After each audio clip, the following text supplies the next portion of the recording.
We're going down, down. America's going down. Unless we put Donald Trump in the prison. But I imagine that we won't do it. He took the Constitution, ate it, and pooed it. That's not where I thought that rhyme was going, but that was wild. That was a wild ride. Where do you think it was going? I don't know. That's pooed it was not it wasn't the rhyme I thought that was going to happen. Like there was a lot of different options. So well done. It wasn't the rhyme we wanted. They're always off the. But it was the rhyme. It's not. I didn't have a desire. Yeah, that's fair. Do you ever? I mean, they're always off the top of your head, aren't they? Oh, wow. Every now and then I'll jot down. I wanted to do the Green Day one justice. So I did the, my name is Jimmy and you better not wear it out. This is a... yeah. So biblical. I'm sitting on my Christ stash. Christ stash. Oh, what up, people? This is Calling It Now. I'm... None of this is right, Luthien. Maybe we should, finish getting the show ready. Love you. We working on that, Luthien? Can you hear me? Oh, is there a call screening already? Oh, there's I didn't even notice. Wow, people are actually. Maybe somebody's actually going to defend either God or MAGA. One or the other would be impressive at this point. I'll doubt it. All right, hang on. Let me see. Let me see if I can get up the tag thing. I just don't remember what the IP address is over here to accomplish such a thing. Well, this would have to be 5.1.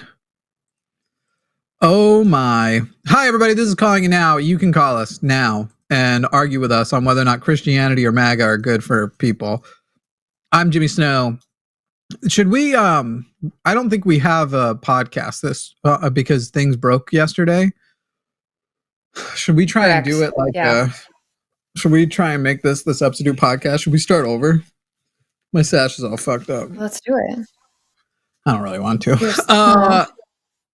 Welcome, everybody. The government is shut down still. And it's all the Republicans' fault. It is legitimately the GOP. Good news. Go ahead. Good news. You can still pay your student loans, though. They made sure that that's working. You can't eat. Oh, thank goodness. Flights are being canceled. But I did get alerts that I still have to go pay my student loan. And that it says, like, good news. You can still pay during the shutdown. Excellent. So the priorities are wonderful here. Donald Trump also forced by a federal judge to fund the government, or no, to fund SNAP, and goes, okay, well, you didn't say by how much I have to fund it, so he is 50% funding SNAP. How they are going to decide who does and doesn't get what, or if he's just going to do hang on, I gotta fix this too. Christianity and MAGA blow are no good. I think I want to do on a future episode, maybe with Javon, that leftism is the only viable future for America. Should I keep the Christ sash, or is it silly? Can't hear you. You're muted. I was just saying, I love it a lot. It's giving like ruby slippers in a very positive way. I feel that that's more a commentary on whether you like the sash than it is an answer to the question of whether the sash should remain. It should remain because I like it. Okay. It's improving the vibes for the show. It's good. Okay. The aesthetic is nice. Interesting. We've got a Florida leftist who thinks that sex work is misogynistic at its core. All right, cool.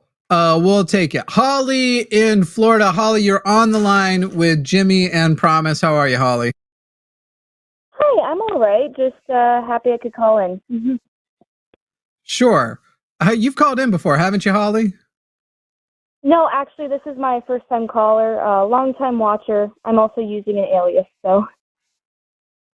Yeah, but you've called in with a different name before, haven't you, Holly? No, I haven't. I'm serious. All right. I recognize your voice very much. But Holly, go ahead with your argument here. All right. So I had watched a while ago, and it's totally fine if you don't want to actually talk about this today, because I don't know if you have your sex worker co-host on who was here last time. I don't know if Promise is a sex worker at all, but I do want to preface by saying that I want to have this in completely good faith, because I do want to have my mind changed since I see what lens you guys are coming from, but I just can't get it. So the way that I view things currently is under a capitalistic society. Obviously, sex work has existed before capitalism. It, as they say, is one of the most oldest professions there are. But to me, I don't understand how it is okay for someone to be paying for consent for another person's body. And when it comes to, if we do finally one day, hopefully, dismantle capitalism, how would the future of sex work continue under something as socialism? And would we be able to break out of it being as misogynistic as it is today? So your first point seems to be how is it okay? Is the first question, how is it okay for someone to buy somebody else's consent? From a moral standpoint, yeah. I don't know if buying consent to someone's body is necessarily morally all right, but I'm totally open to hearing what your perspective is. Upon what basis would it be morally not all right? Basically, you start with everything is morally permissible unless you can say why it isn't morally permissible. When it comes to quote unquote buying consent, it's not blanket. It's not, by the way, once I've made the purchase, if you change your mind, you now can't. That wouldn't be how like actual good, reasonable sex work is done. What the refund policy in there is could be a different type of conversation or debate. But it isn't as though the person then loses their autonomy. In fact, it's a celebration of autonomy that is possible. And so even if you think that there are things that could be harmful, that's not the basis upon which the government should dictate what a person can do with their body or anything else. I mean, abortions can be harmful, and yet because you should have autonomy, you should have full access to them. Promise is not a sex worker. So I think I'm more qualified on this because I've consumed so much more sex work in the form of pornography than Promise. You can just tell she's only seen like 2 in her life. I'm just kidding. Promise, what's your opinion? My opinion has almost nothing to do with politics, so Jimmy can cover that side. I think that it's because I value things like consent and autonomy, like Jimmy said, that I think if somebody wants to be a sex worker and I can't read their mind as to like if they truly want to, like if we get into the fallacy of like, well, are they just being pressured and all of that? I have to trust somebody that's saying that that's what they want to do. And so therefore I fully support that. And I guess back to what Jimmy said, I can't think of any solid arguments against that. And I don't see how that's misogynistic either. So I'd have to hear more arguments like for your case, I guess. All right. Thank you guys for responding so much. This is actually probably going to be a short call because I think just hearing that directly, because I've tried to have these convoluted conversations, and I think I did get strictly away from the point of like starting where the harm may be. I try to be objective with this, but I think the reframe of it simply being, as you guys kind of implied, is that it is a service, and that I think just the fact that maybe because we live in a world of where people put so much emphasis on sex being this holier than thou thing, it starts to get to all of us as something that's a bit more holier than thou. Does that make sense? Yes, but there's also other levels. It's not even just holier than thou. We had people calling in when I'm very opposed to waiting until marriage to have sex. If you're going to have sex, yes, you shouldn't wait until marriage. The only exception we finally found where I was like, fine, whatever. If 2 asexual people want to get together, or people have a marriage arrangement that has no sex as a part of it, I don't care about that. But if you are going to have sex, don't wait till marriage. It's a horrible, horrible idea. If anybody watching right now, Christian, MAGA, or anything, thinks that I'm wrong on that, feel free to call in. Both Promise and I would be happy to further talk in on that. The phone number's right there, 33654-32101. It's up on there. It's easy to find.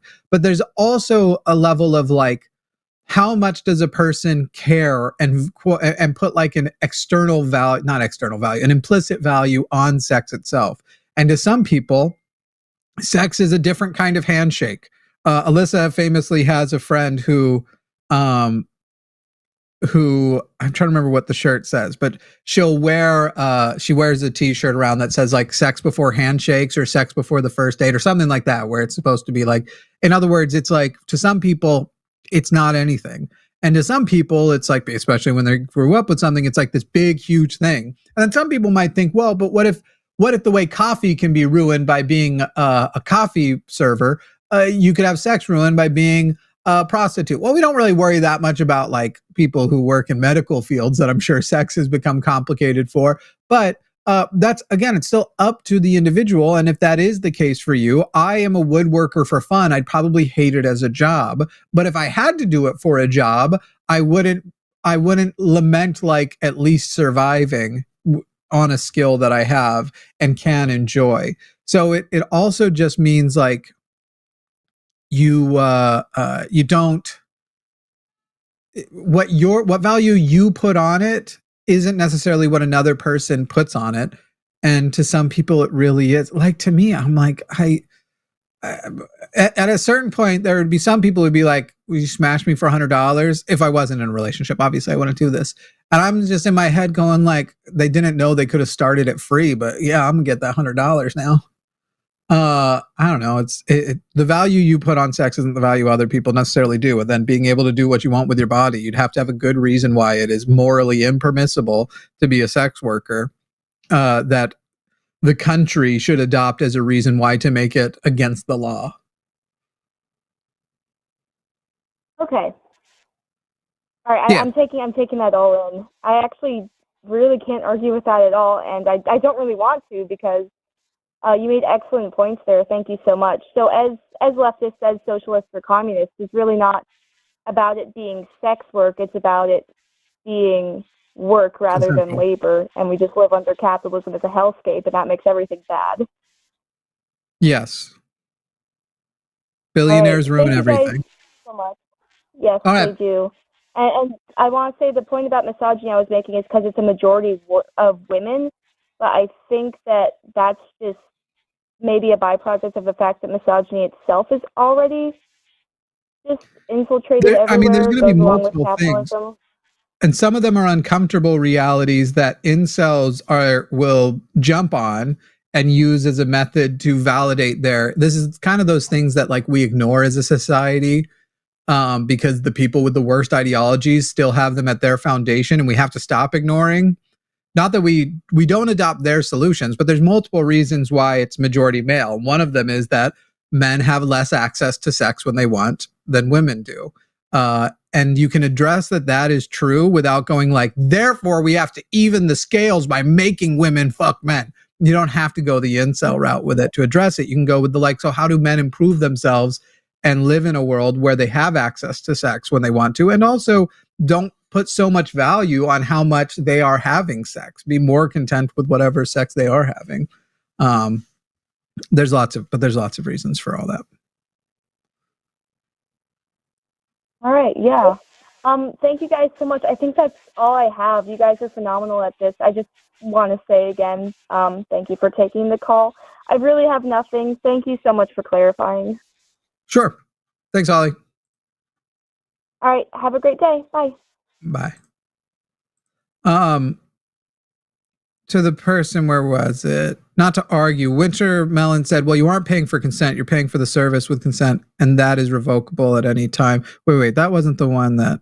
I think no refunds. You pay for the time, and if you violate the contract during that time, you lose out on the service, but you still use their time. 100%, if a person pays for something and then they violate the terms of that, I would not say the sex worker needs to, but I was just more broadly saying, if the consent is withdrawn, just say the person has a panic attack, for whatever reason, or like, look, I've gotten on these shows before and realized I'm not doing it. And then we've ended the show early before because I didn't want to do my job anymore because I was sick or tired or whatever.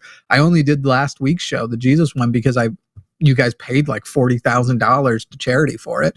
Otherwise, I would have canceled that one. I was really sick that day. And so if a person, I would say in that scenario, you could say there's probably some refund if you get started and you're like, actually, you know what? I'm not into it. I'm out. I got to think that the no refund thing wouldn't work there. But I don't know. Anyway, it is what it is. All right. MAGA. Chirp, chirp, chirp, chirp. You're always chirping. You're always chirping. You're always talking, but you're never calling in. Right now, we've got, for some reason, people calling in for at least that person had a point of disagreement with us. We've got another person screening that looks like they just want to know what I think about a book. I don't. Where's MAGA? Where's the 1 million Charlie Kirks that were created? Where are the people who are so upset that we're in an echo chamber? Where are the people that are so mad? Promise and Jimmy never listen to anybody else. Never. They just hear that. Call in. Tell us why we're wrong. Tell us why we're wrong to be on the left. Tell us why we're wrong to look. I fully oppose the GOP and MAGA. I think that they are an unsustainable way toward the future. Whatever benefit you think conservatism may have had in the past, which means that you are isolating yourself from a lot of other people. But let's just say you're like, well, that was the way the cookie crumbled. You had to pick one race to be the winners back in the day. That's not the world we live in now. If somehow that is what you believe. I don't, but that's not the world we live in now. And the future cannot be sustained. It's already being ruined by MAGA. If you think Donald Trump is a good president, that number's right there, 33654-32101. If you think that we are wrong,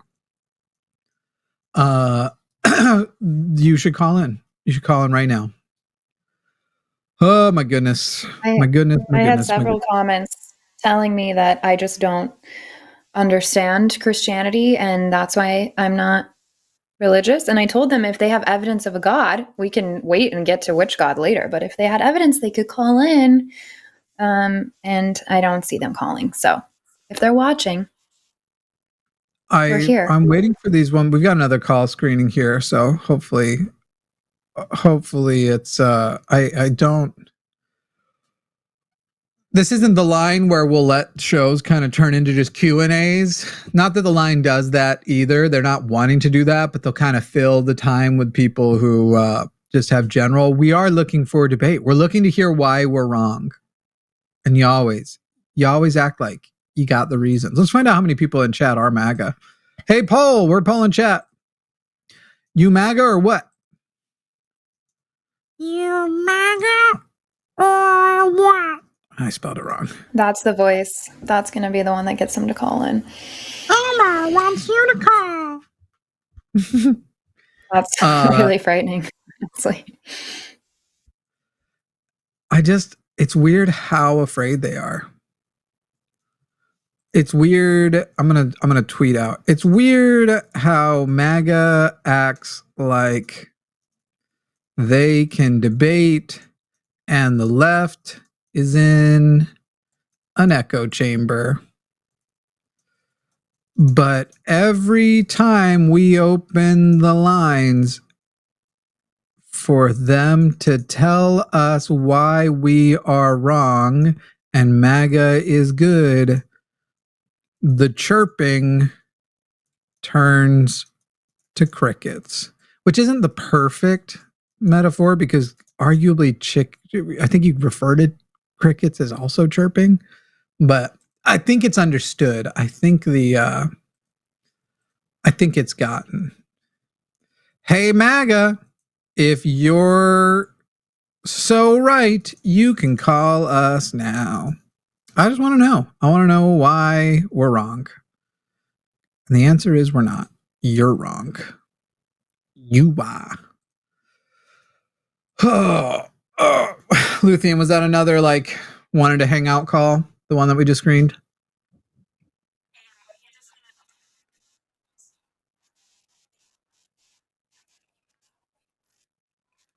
Someone just called wanting to talk but didn't even know who we were. Is Promise quieter than I am? I don't think so. Someone said they can't hear Promise. Maybe it's because of my misogyny. Well, I haven't said anything in the last couple of minutes, so maybe that's why they didn't hear me. I'm gonna let you finish in a minute.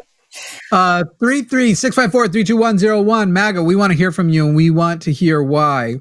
Supposedly, there's some of you in chat, according to the poll we just put into chat. Call in. Tell us why MAGA is good. Tell us why the left is bad. Tell us who the left is. Who do you think the left is? By the way, tonight, if you're watching right now and you have an interest in such a thing, Javon and I are going live at 9 or 9:30 Central, or wait, 8 or 8:30 Central. I got to find out which time you wanted to do. And we're going to see both. What time do you want, Javon? Which one do you want? Which do you want? We're going to see if we find out who wins between Zohran Mamdani and Andrew Cuomo tonight in the New York mayoral debate race, rather. That is tonight. There is a chance we won't even get results tonight. However, looking at how some of the preliminary stuff looks, kind of seems like we might. But then at the same time, it's like, what if the alternative to something decent was a boisterous New York sexual predator? And last time that was the option, I think we were all let down. And so on the one hand, I'm like, oh, Mamdani, you got this. You have this in the bag. No matter how much the IDF is trying to weaponize hot women on threads against you, and I assume Twitter as well. Yo, the IDF is all up in my algorithm. How do you know what people look like on threads? Oh, no. They're usually posting like a little vertical video on thread because they're weaponizing that they have. The IDF has no shortage of hot women, men or women. I've always been very out about this, probably because I was raised around some, because my family's from New York, very attracted to visibly Jewish people. And anyway, the algorithm has figured that out and thinks like, what if we brought you a hot IDF Israel babe over here to just tell you why Zohran Mamdani is a communist? Yeah, it's pretty good. It's pretty good stuff. They really think they got me. Maybe they do. I don't know. Maybe I'm going to go move to New York and vote because I'm just like, those babes, though. Let me see how long it takes me to get to what is clearly an Israeli-funded post, because it hasn't been much. Well, right now, Threads isn't even loading for me. It might be overwhelming. Here's some MAGA people. This communist will destroy New York. These are not Americans. Showing pictures of Zohran, and then a couple of other politicians that are all Americans who, but they're brown. So, not American. Oh, there we go. There's a picture of Zohran redrawn to look a little bit like Marx he's holding a mask with the word socialism that he's taking off, and underneath it says radical jihad.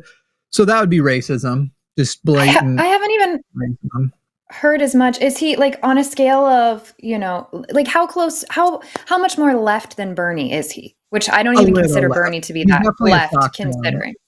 No, Bernie's slightly left of center. On the world scale, he's on the left, but barely. He's more close to center. That's what I'm saying. So to call them like extremists is hilarious.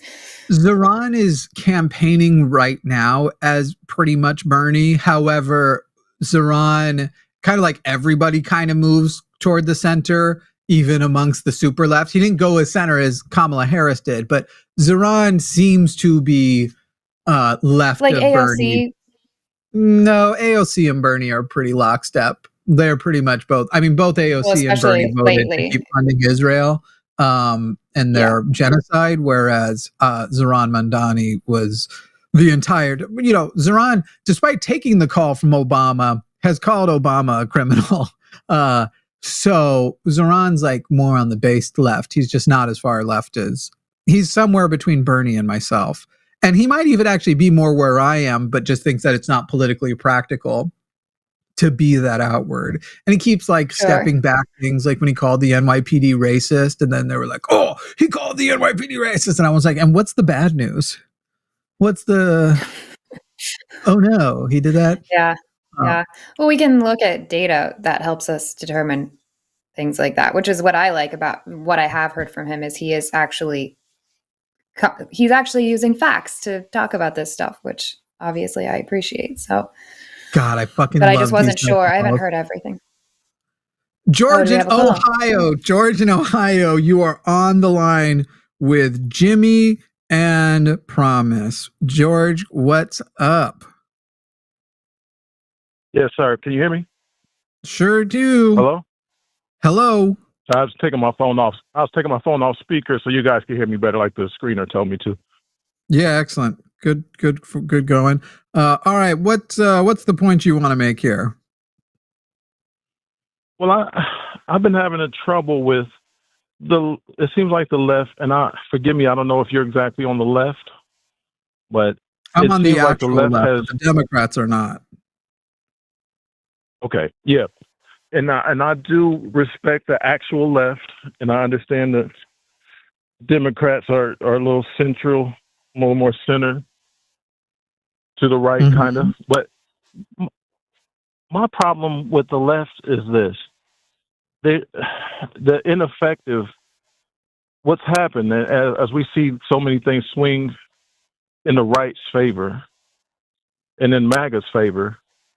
I don't see the left, not only the Democratic Party, but the actual left, like as you claim to be. I don't see them doing anything effective to combat this thing. And I'll say this as one of my points: the immigration situation. For years, I watched them put a lot of people in the neighborhoods that I live in, from Africa, from different parts of Africa, and from south of the border. They put a lot of people in those neighborhoods, and they kind of took over those neighborhoods, and effectively, they did make it harder for the people that were there. And I hear the left often say, no, it's a net positive and everything's great. But the people like me who really dealt with it in Ohio, I'm not even in a border state. This was over 10 or 20 years ago when it started. And it's like, it was harder for us. It wasn't cool to us. And it wasn't George, a net positive. So we've got 2 points here, and we're going to split them up. The answer to your question, it is actually a net positive. Any struggle or problems you are having actually have to do with Republican policies that further isolate those communities and make it harder to give them the resources they need. And so they increase poverty amongst not just that community, but then the poverty spreads out to your communities as well. Literally, the problem isn't the immigration. The problem is the immigration policies that have been right-wing, no matter which party does it. As far as like who's doing the effective stuff, George, is it more or less okay to be a socialist today, to say you're a socialist on the political spectrum today or 10 years ago? When was it more acceptable? Maybe it was more acceptable 10 years ago. Are you joking? I'm not sure, though. No, not at all. It's much more acceptable to be an actual leftist, to be an actual socialist today than it was 10 years ago. So when you have an actual left and right... Why do you think that? I don't... What is your literally, you can look at stats of self. Yeah, sure. Go look at stats of self-identification. A number of people who are willing to identify as socialists has dramatically gone up. Not to mention socialist representation in Congress, socialist representation in like the mayoral debate tonight. The guy won the Democratic primary as an openly socialist person. So you can be openly socialist in America, but it doesn't mean you can be president yet. Yes, I'm talking about Mamdani. You can be. I'm not done. He won the primary, but you can be openly. George, I don't think he's going to win the election. Sorry. Okay, well, we'll find out. We'll find out tonight. He might not, but it doesn't mean that the point is moot, because he still will have been more successful as an openly socialist entity politically, because that Overton window has shifted. And so when you're saying it's not effective, the thing that you don't think is effective is the thing you don't even know is the problem. The right doesn't work, and the Democrats are on the right, but they have split. They make you think that your options are the Republicans or the Democrats, that that's the right and the left, when both of them serve capitalism and billionaires. Therefore, they are not on a different side. They just have different approaches to how they would serve billionaires and how much, while serving billionaires, they would scrape off of the billionaires, scrape off of the oligarchs, and give to the people, but not enough to actually raise the poverty line, not enough to actually raise the middle class, not enough to bring those people out of it. But so that's the actual I hear what you're problem. saying, but my big problem, I'm sorry, I didn't mean to cut you off. My actual problem with the situation is that the left hasn't effectively dealt with the new program by the far right of just lying about everything and sending that message out over the world a million times over. The You're left still hasn't saying come the up with left a when you mean the counterpunch. Democrats. A counterpunch The left for that. right- The actual left right now doesn't have enough power to affect much, but they are growing and they are trying to pull the Democrats toward the left. That's usually what their function is, and they are more successful than others ever. But when you're saying the left, you're meaning the Democrats. The reason why the Democrats can't successfully end the problems is because they are serving the same people. It's as though you're saying, why can't they fight MAGA, No, who's there to serve the billionaires? I'm not done. Who's there to serve the billionaires? Who's there to serve? Basically, they're sitting there going, I'm a Democrat. I want to stop MAGA, but I want to preserve capitalism and the billionaires. It's as though he's going, I'm a Democrat. I want to stop pedophiles, but keep protecting the rapists. And you're not going to be able to find policies that do that. You're not going to be able to find policies that, while you can say categorically rape and pedophilia are like different things, at the end of the day, you're protecting the people who are doing things against the will of other people. And the billionaires and the oligarchs and the super rich in this country are very much raping all of us. That's where we are. And that's why you're not getting a solution. And blaming the inaction of the left, if you mean the actual left, means you need to participate in further expanding the expansion of an actual left, having an actual option. Like, people don't even think about capitalism, therefore it serves capital. Socialism, therefore it serves the social good, we'll call it. It serves the people. Peopleism, moneyism. Those are your two options. And yet right now, the Republicans and the Democrats are 100% both moneyisms.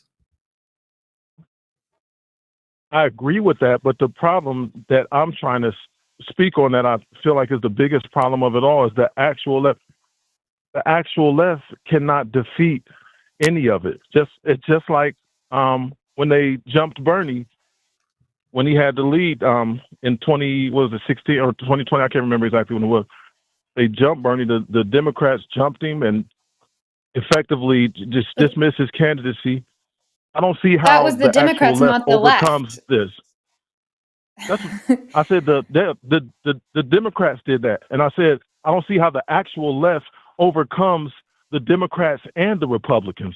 I don't see how they don't overcome. Them. They don't overcome. They keep pulling the Democrats to the left. They keep pulling them, and they work with them. As I've already said, when it comes to the next elections, what do you mean? How do you not know? Political activism. Yes, we need to get rid of the two-party system. That's not going away in probably the next decade. So right now, you as a citizen need to actively participate in the primary process. When it comes to this time around, next year's primaries, you're going to find that a leftist who recognize how terrible the Democrats are going to end up supporting a lot of Democrats, as long as they support Medicare for all and aren't interested in participating in any genocides. That's pretty much the two you need to get me, because realistically, any other value isn't going to be so far if you are good with those two that it isn't worth having them in. And so, as a leftist, you work with the Democrats for things that are at the core necessary to get to the people that you can get their agreement with, like Medicare for all. You do what you can as you continue to grow your base and you continue to expand, and you make sure that you have good, that you're having good debates, you're having good arguments, that you're changing more people's minds. And right now, the people doing that who are actually changing mind tend to be more on the left. Bernie just went to West Virginia and had a bunch of Republicans become fans because he talked directly to them. and he interrupted the Fox News delivery of who Bernie Sanders is and says, here's who I actually am. And they were like, well, fucking Christ, I would have voted for you 6 times if I could have then. But that keeps happening over and over, and we keep landing in this place where somebody who does not really have that message ends up becoming the president, the governor, the mayor, things like that. All right, George, give up and die then. Because I've already explained it to you, and you're like, yeah, but it hasn't worked so far. Right, things that don't work so far, you have to keep working at. You're saying activism. Well, George, what would you? Activism. I'm with it. What's your solution, George? Let's do it. What is your solution? What do you think that the quote left isn't doing? I'm calling to say, like, man, I don't know. Like, what the hell do we do? Like, I'm lost, and I'm wondering if what needs to change with this message, because I've seen this movie before. Like, we come out here, we have a great message. We have a certain amount of people that kind of go with it and want to come out and vote for the real true left. But when it's all said and done, the Democrats and the Republicans take everything over and send us home to play. I'm tired of it, and I don't hear. And the reason why I called you guys, what I wanted to argue with you guys about is, I don't think you guys have, when it comes to the political side, have a solid message that people can get behind. So what is that message? I'm not saying I really have it. I'm not a politician, so I'm not running a campaign. I'm not a politician, so I'm not running a campaign. But what I am doing is actively doing whatever I can to engage in conversation with people that think differently than me, to try to open their minds to different ways of thinking, and for large audiences to hear these conversations. So even if I don't end up changing the mind of the person I'm conversing with, there's a chance that other people heard the conversation and it sparked something in them. I don't know what to do other than that, because I don't have any other skills. This is what I'm good at, and I'm doing what I can. George, how much of our show have you consumed before? I consume a good piece. I just don't. I don't know how to hear the phrase "you don't have a solid message" when our consistency is insane over here. I'm sorry. It's not.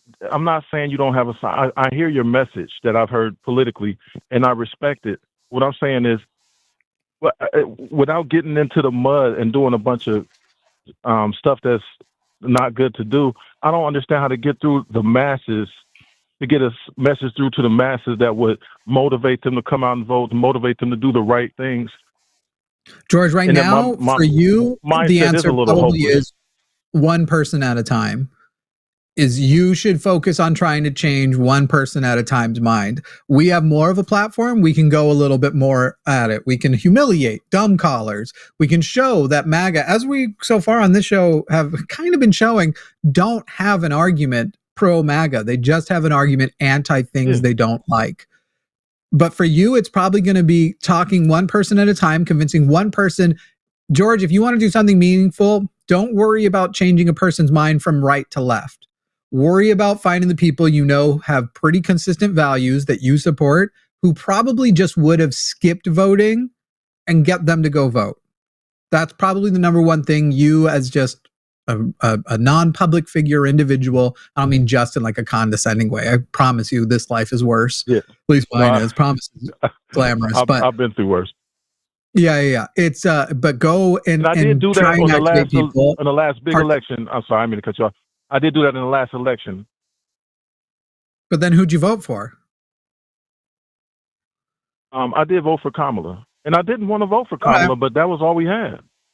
I got you. It said you were MAGA-ish, so I just didn't know what that meant.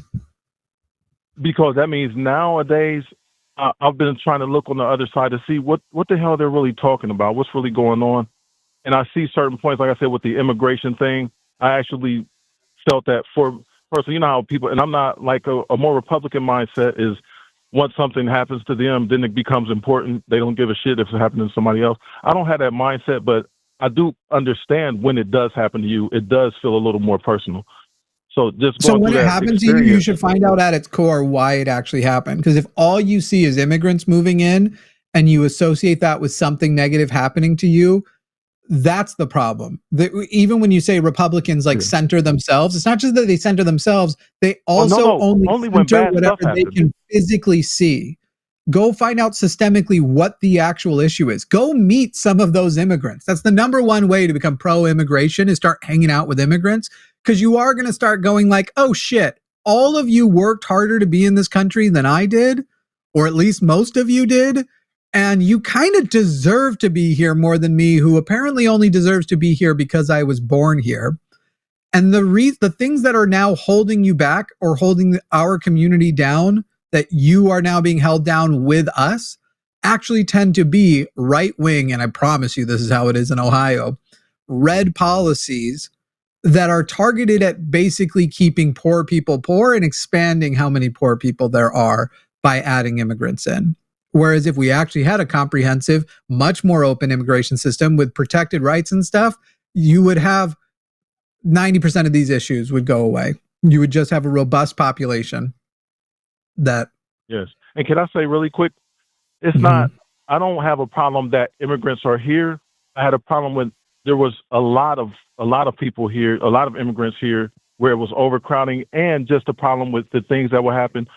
Someone had trouble driving. Some of them would just ram right into you and things like that. When as it started to get like that, it was like, hey, this is kind of a problem. Like it started to really feel like a problem. But just so you know, what you just huge described problem. is the problem with expanding population, and you get anywhere that goes from a small town to a bigger town. I live in such a town, but we don't have a bunch of illegal immigrants in our specific town. It's just the population is expanding. And so that now you can say the reason that population expanded was because of immigration. But then again, go and figure out, why does it cause such an issue? Why are they getting concentrated into such a small space? What funding that the Republicans absolutely should be spending on building housing and expanding that footprint to give more space to people? What are they actually spending that money on? Is it wasting money on blocking books and abortions and bullshit that that's all like people control kind of shit? And you're going to find, again, in Ohio, the problem there wasn't the immigrants. The problem was population expansion, and it happening like shit because Republicans are unable to run places that have huge populations. That's why time and time again, you'll temporarily have a mayor, Giuliani, and then it goes back to those cities going blue, because even if when you have a blue city, there are problems that everybody likes to highlight, it still ends up being better than the alternative, the stop and frisk police state alternatives. I can agree with that.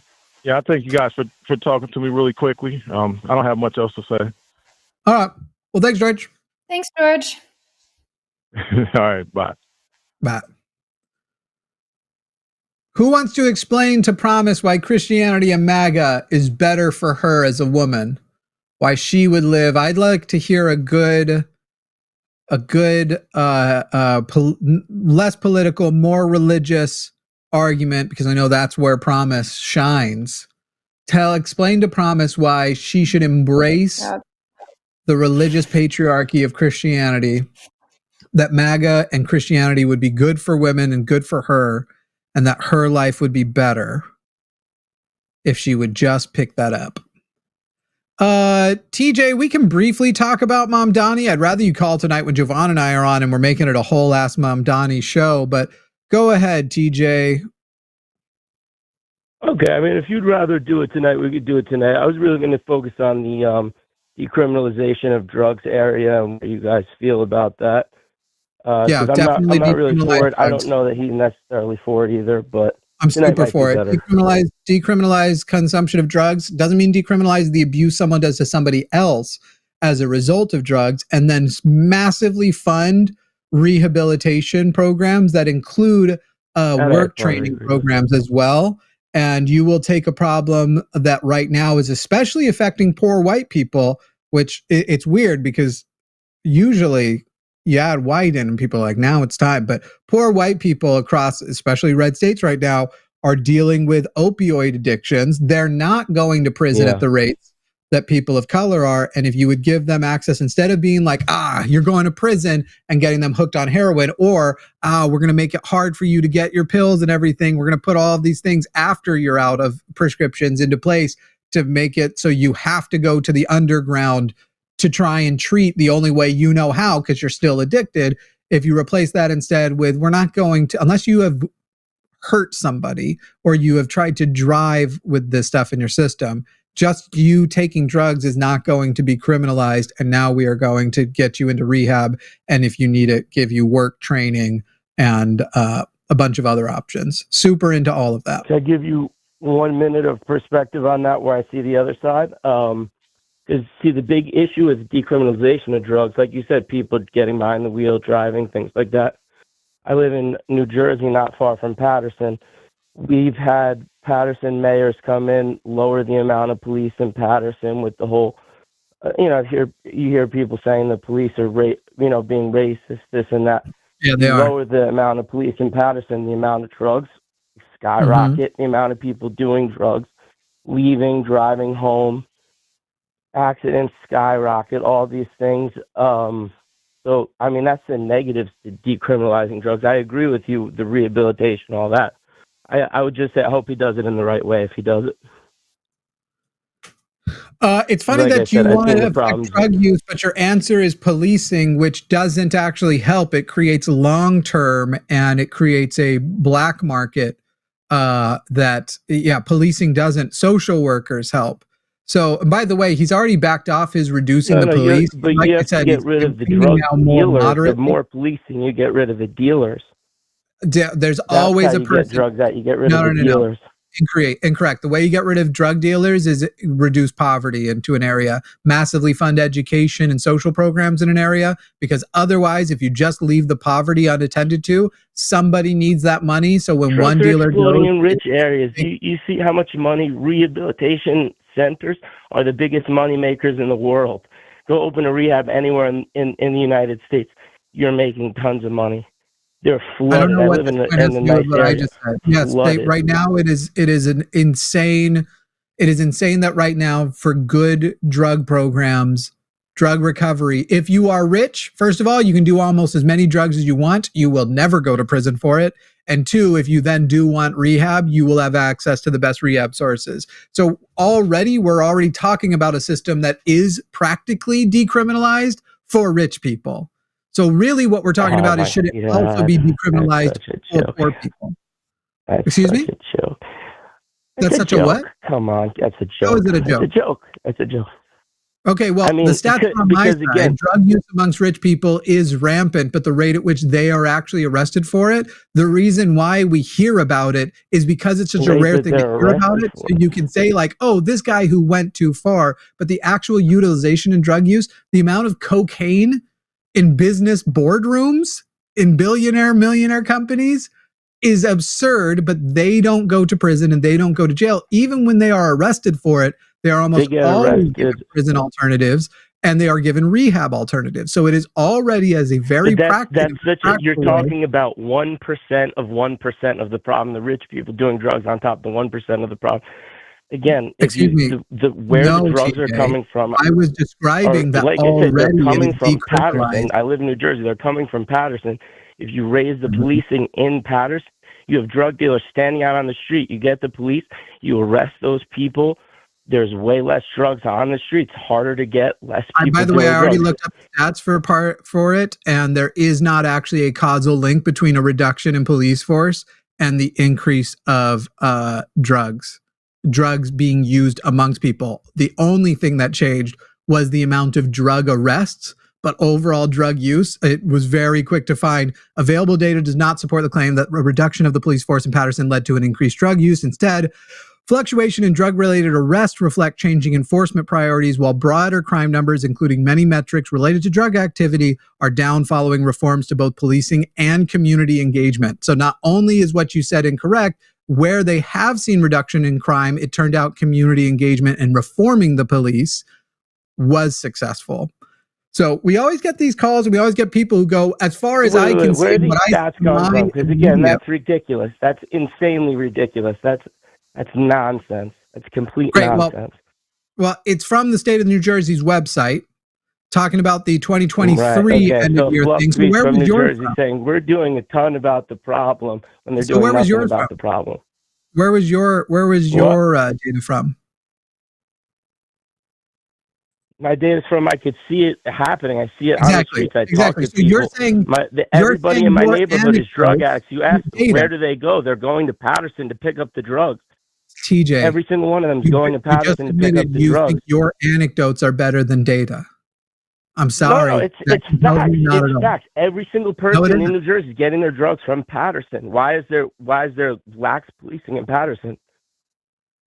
You saying it's facts, but not having the data to back it up doesn't make it facts. It, in fact, is an opinion. I can find the data for you. You can look at where the majority of drugs come from. Look at where the majority of heroin comes from in New Jersey. It comes from the city, from Patterson. And again, what we just described is the policing effect actually improved things if they focused on reform and they focused on community engagement, not if they focused on arresting more. But you're asking, where do most of the drugs in New Jersey come from? Because what I'm saying is, how does that solution get rid of the drugs? It doesn't. It's helping the people who are coming off of the drugs. I already told you the solution that gets rid of the drugs. Massively fund making neighborhoods nicer. Lift people out of poverty, give them access to healthcare, give them access to education. That sounds great. I agree with all of that. But the lower policing, I just disagree with, I guess.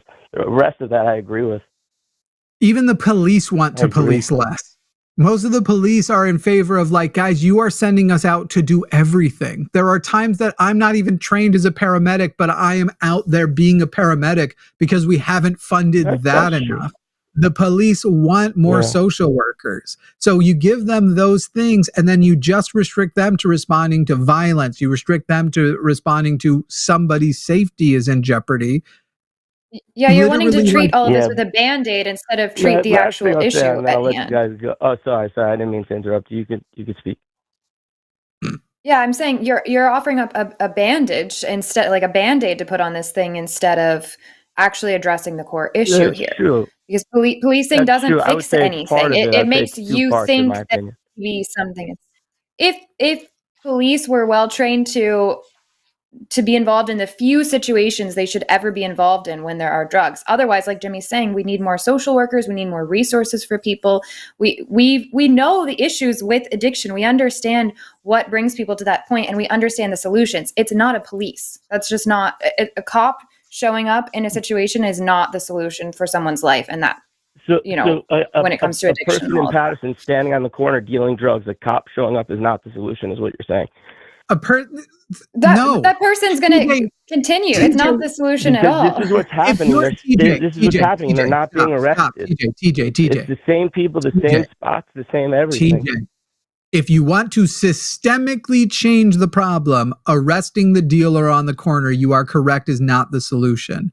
But you are trying to reduce our argument and take all the nuance out because your argument doesn't survive if you have to go against a nuanced position. So in a scenario where all those things we described are taken care of, but there is still a person dealing heroin on a corner or fentanyl on a corner, especially to kids, to people who have addiction, to whatever. Yeah. After you've done everything else, yes, you will send a police officer to go pick that person up.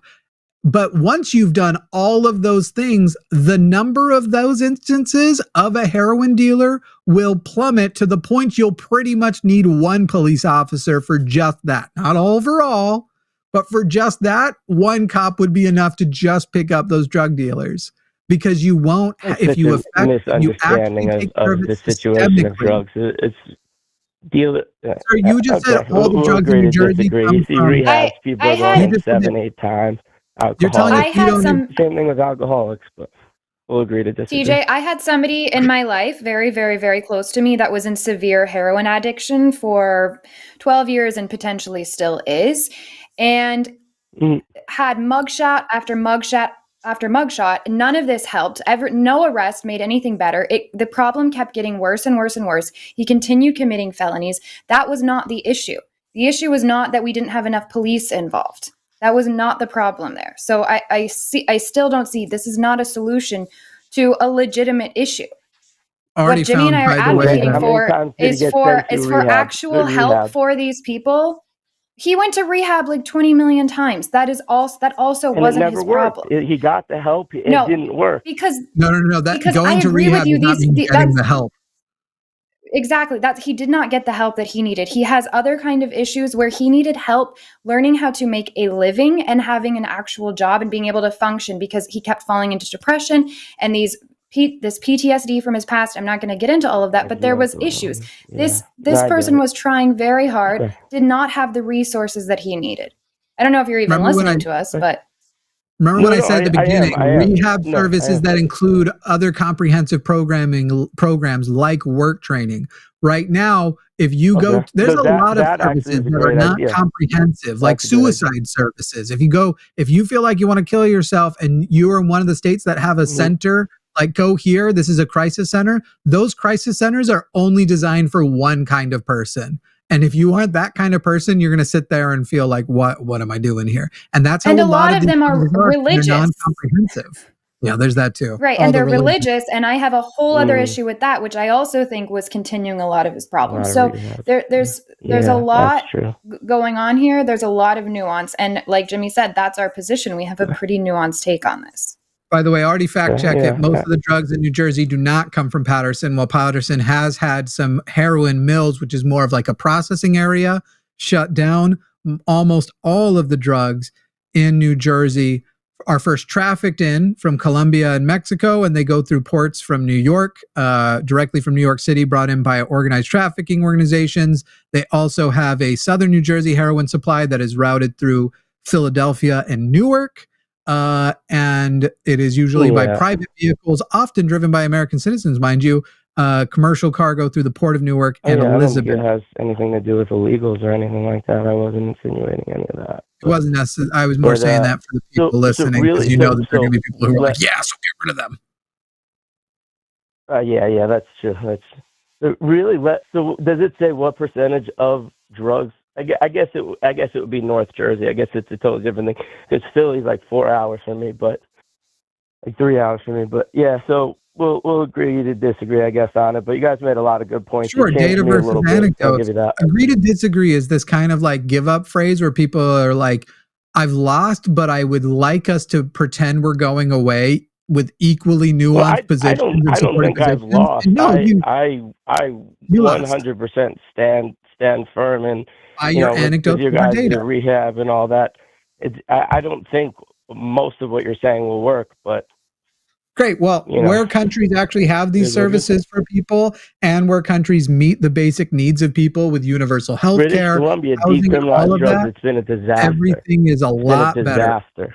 Great. You just did exactly what I said, TJ. If you take all the nuance away and instead commit us to an argument that we're not making, you can probably win. But if you actually take our thing in and give everything, your argument is the most like it's not even worth arguing, because your argument is like, well, in a perfect world, in this and this and this, we do these 20 things and it would solve every problem down below. Sir, TJ, then it must terribly embarrass you that you lost to such a naive argument. By the way, none of the things that I presented are you're living in a delusional fantasy world. That's not the world we live in. TJ, by the way, not only is this not in a perfect world, this is things that exist in other countries. My co-host literally lives in one of them.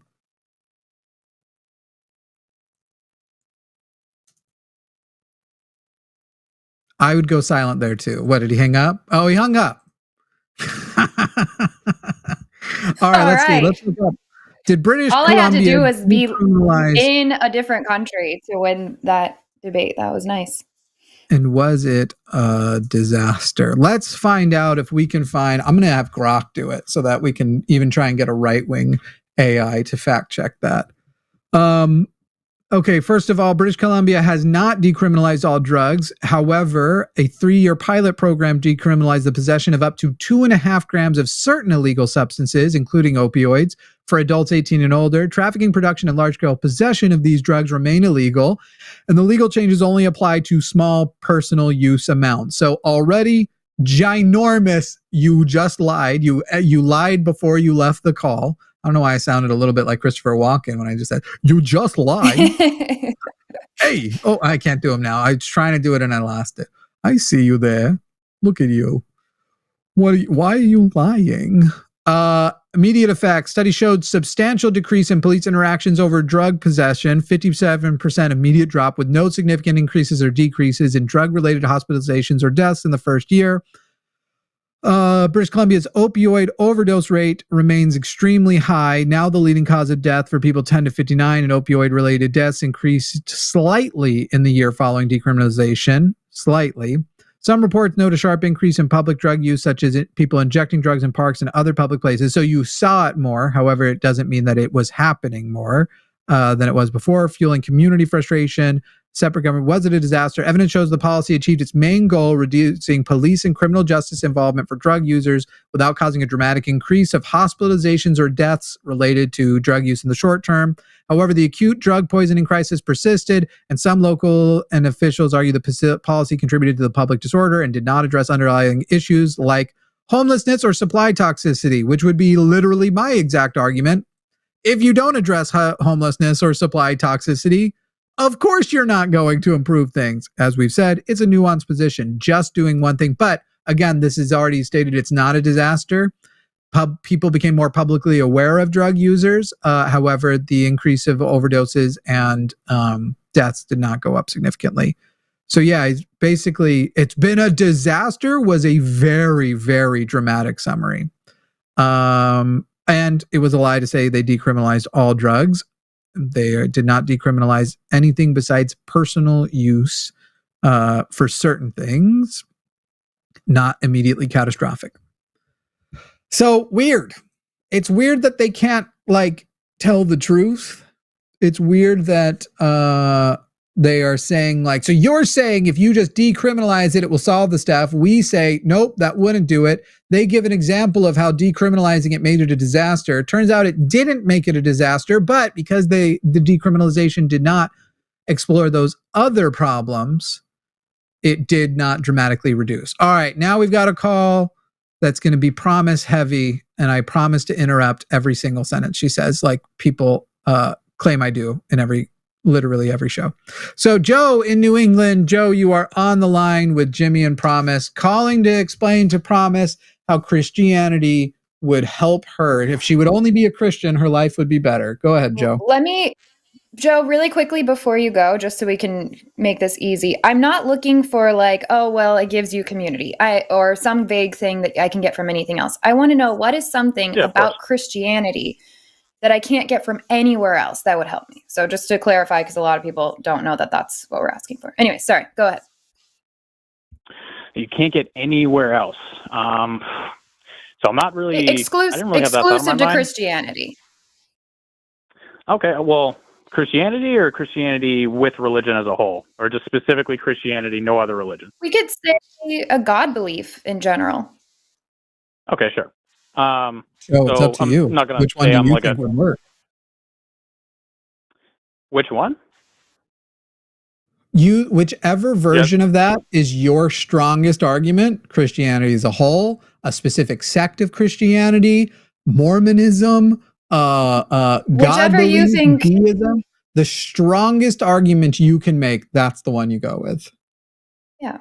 Okay. I mean, from my knowledge, from taking a look at all the religions around the world, I think, every religion's got a pretty similar, motto where it's, there's God above all else, someone always watching you, keeping you, in line and whatnot. What I would say about religion in general, and I'm not going to say I'm a 100% devout Catholic going to church every Sunday, stuff like that. I'm over the years, I've kind of just slowly started to go back, go to Christianity. Well, I'm a Catholic, so I guess Catholicism. But I guess what I could say is that, part of the whole, love thy neighbor, I think there's a lot of hate going on in the world, regardless of what it is politically or what side or what religion. I think everything would be a lot better if everyone just kind of stopped fighting and be a little bit more with each other on everything. Regardless of what side you work for, I think everything going on. I'm a secular humanist, so I fully get with the general thing that you're saying there, but I don't know why Christianity is what I would need for that, or Catholicism, because like Jimmy just pointed out, historically, they've committed so much violence, specifically against neighbors. They've gone on crusades, just wiping people out. So to me, being a secular humanist means I don't have to deal with all of that, but I deeply care about my neighbor. I care about my neighbors here, literally, and I care about my neighbors, quote, neighbors back in the States and all. So to me, that's not really something, I don't need Christianity for that. Okay, yeah, no, what I was getting towards is everything is, as somebody who's moving towards it more so, like, you don't necessarily need to be fully religious to understand the ethic points of all of it. You know what I mean? Again, with the love thy neighbor, I had to write this down because I was listening to your call. Me personally with, you know what, I'm not going to lie. Like, when you guys had this whole thing, I talked to your people and then this, and you kind of messed me up a little bit with changing up the religion thing. But Joe, we said you can pick whichever one you want. Here's the position we have. We are leftist, secular humanists, and Promise is a woman. So as a woman, secular humanist, leftist, there are lots of other of those three labels. She could change any of them if someone just argued this is better than that. And we're here talking about the Christianity part. So the secular humanist part's going to be the one you want to go for. What is superior to secular humanism? And why? And you're bringing from the Christian perspective. Well, I guess I don't know if that was the question. I don't know if I would have called because, to be honest, I don't necessarily deem too many things superior. I'm always open to being wrong. Otherwise, you could get lost in your own ways, and you could be wrong in the forefront based on all your bias and emotions and stuff like that. So, what do you call it? Let me have you watched the show before? I watched a little bit of you guys for a little bit, passing in time. So, Joe, I guess my question for you. Go ahead, yeah. My question for you to figure out if we should even move forward, because you're right, maybe you're on a more neutral stance. Do you think that my life would be better if I was a Christian instead of an atheist?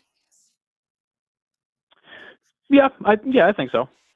Personally, I think that it's good that Personally, I think it's good for everyone to have, it's like the saying where someone says, the world would be a better place if everyone acted like their mother was looking over their shoulder. It kind of has a little bit of a, not my mother. What do you call it?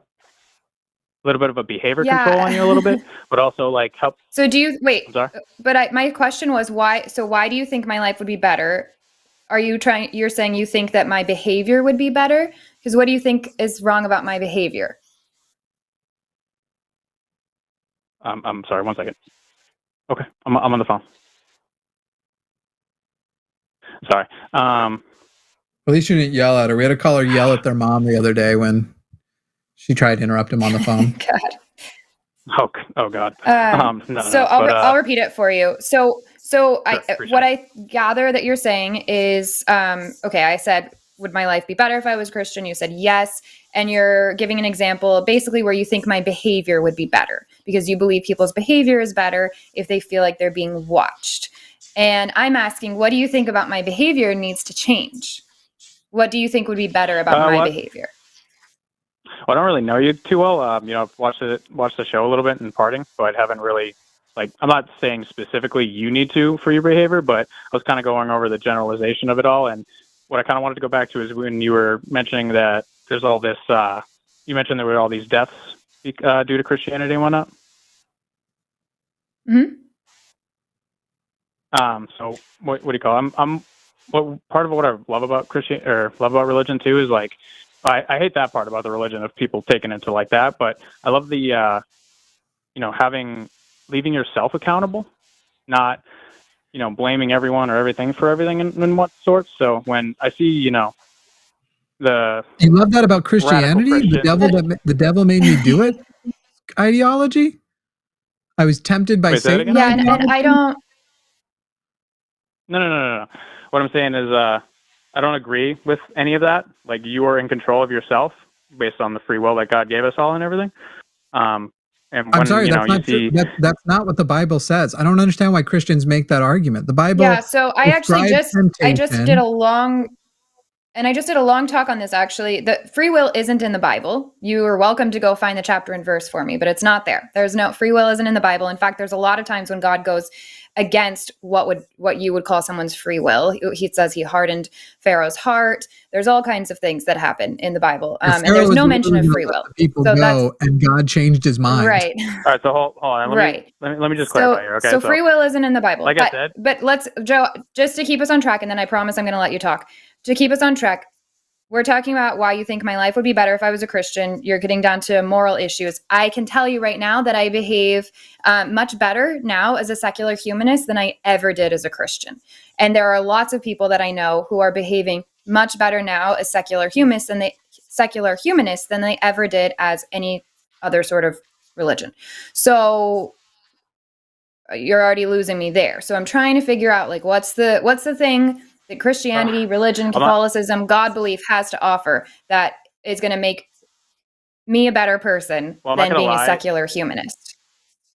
Well, I'm not going to lie. This is pure, constructive criticism, not to, try to call you guys out or anything, but it's kind of, questions kind of changed from when I saw the show to when I talked to the person before you guys and then to now.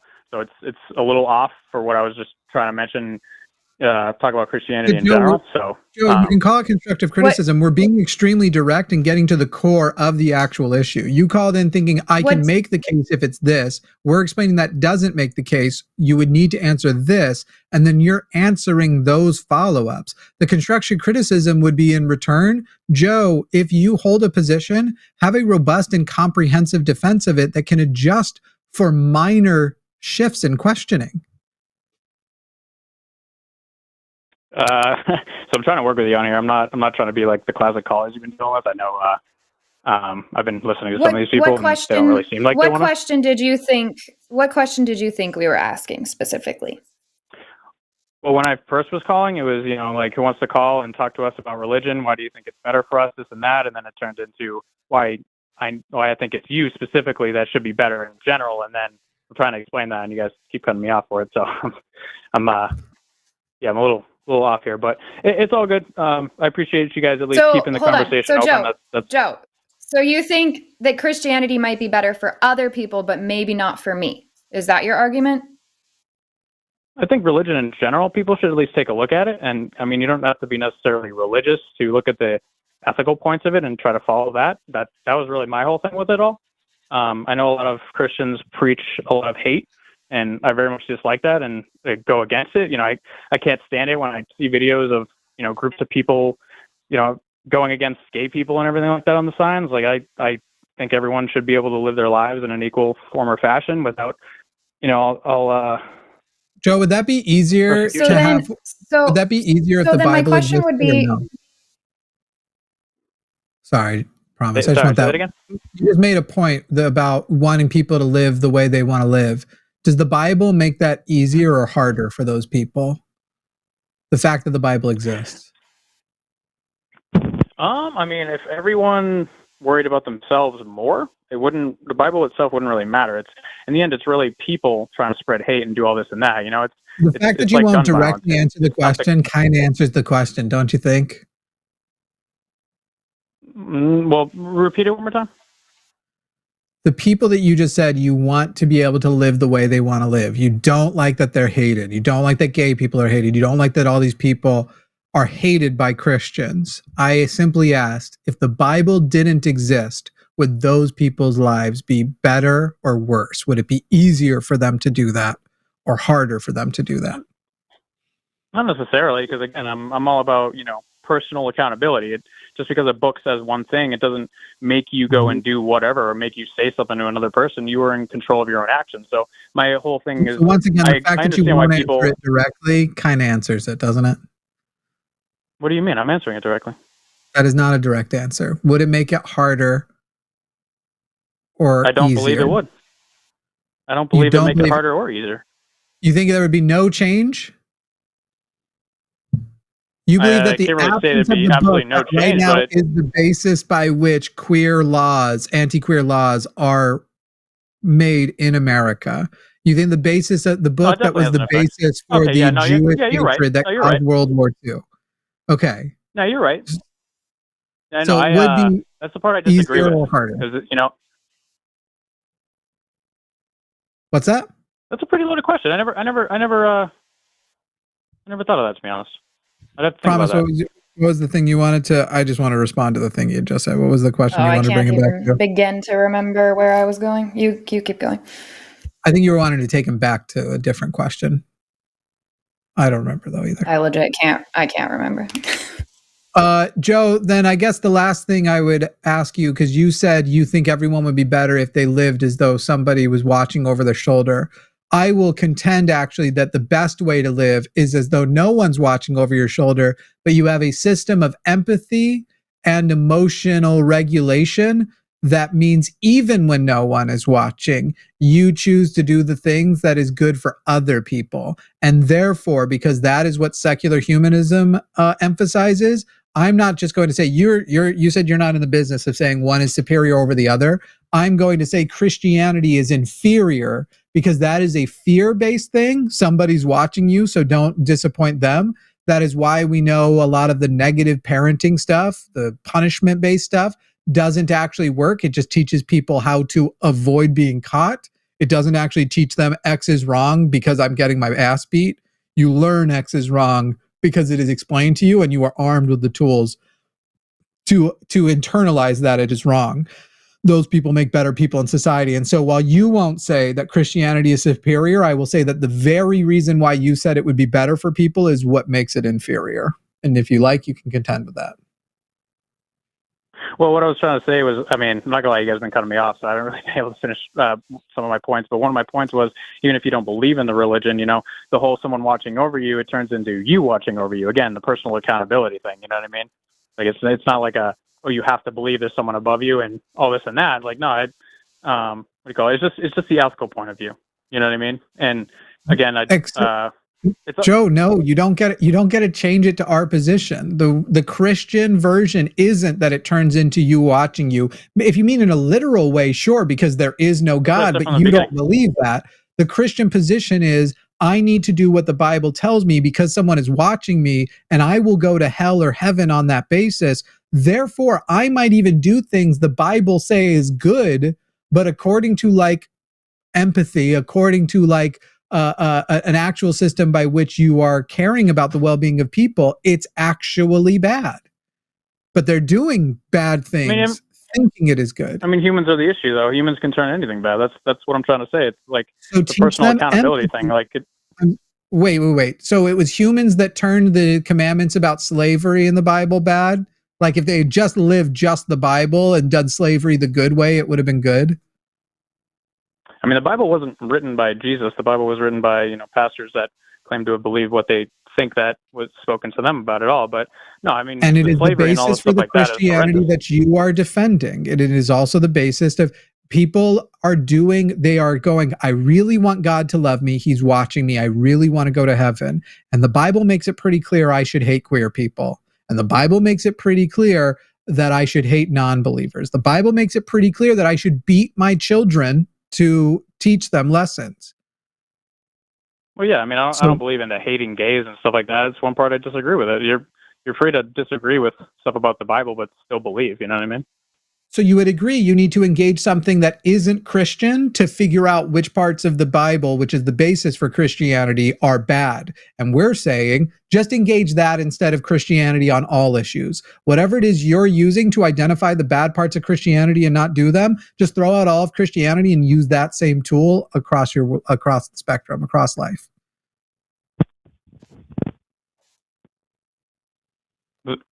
Sorry, a little bit. Was that a question? Nope, just a point. Now, what's the best thing about? Great. What's the best thing about Christianity specifically for women? Well, I do see, the whole sex before marriage thing. And me personally, as a guy, I kind of wish I didn't, have sex before marriage and everything. And I had a. I wish I at the did. Time, like, I honestly don't, because it's honestly, I've learned a lot where you're chasing the thrill instead of the experience with someone you're going to spend the rest of your life with. You know what I mean? What's the bad news? Eventually, Sorry, well, go ahead. one thing's for sure. I'm going to let you and Promise add that. That was just a little joke. Oh, you weren't being serious. What's the bad? No, I mean, I kind of was, but go ahead. No, Promise I you should wait. Joe thinks he wishes he had waited till marriage. Therefore, it's better for women that they wait until marriage. Oh, well, it's just the experiences and everything, you know. Is that your point, Joe? Like, whose story matters? Like, whose opinion matters more? If we're doing just anecdotal, I did wait till I was married to have sex. I wish that I didn't. I regret it. You did wait till you didn't wait till you got married to have sex. You wish that you had. So anecdotally, who wins here? If we're going based off of anecdote. Well, I'm not just speaking anecdotally. Like, you know, I know a bunch of people that say the same thing of just the whole chasing, you know, the. Me too. Okay. I know a lot of people that would agree with me. I actually hear from like thousands every year because of what I do for work. So I'm asking, do you have any argument other than anecdote? Like factual based statistics, stuff like that? Or just some kind of point other than I feel this way and other people feel this way. Syllogism would be fine. What would your thing be to me who says I really regret it a lot? What's your argument against that? What exactly do you regret though? Not having sex before I got married. Right. I wish that I had sex before I got married.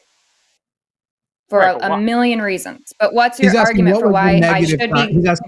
He's asking you what it was the negative consequence that you regret because you waited until marriage. Right, I understand. My question back is, what's your argument for why I should be glad that I waited anyways?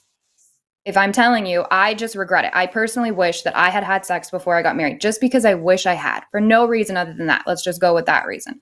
What is your reason for why I should still, that's a good thing, and all people should wait to have sex before they get married? Because your argument so far is regret. You're saying, well, regret is why people should not have sex before, but I'm telling you, I have regret, and I did do the thing that you're saying I should do. Well, I remember, I'll have to fact check it. I'm sure one of you guys can fact check it now, but I could just want to read before where biologically when people have sex, a certain chemical is released, and you're going to look at them like that type of way for the rest of your life, regardless of how the situations turn out. You are quite incorrect. There's not a permanent, you're going to look at them a certain way for the rest of your life chemical. That is quite incorrect. You're being a little too literal with it. You are capable of bonding with a person, that dopamine release from sex. But by the way, you can do that with other things too. And it doesn't even have to be surrounded by sex. But there are especially romantic types of sex. But no, there's no permanent thing. That's like a Christian sex. I didn't say permanent. You did. You literally said for the rest of your life, no matter how it pans out. What is the difference between that and the word permanent? Well, like the way you put it, it's like the chemical is like a permanent thing towards them or whatever. But it's it's one of those things where it's when it's released, you kind of look for that high again. It's not there, and you look at that person like, ooh, I had that high with them.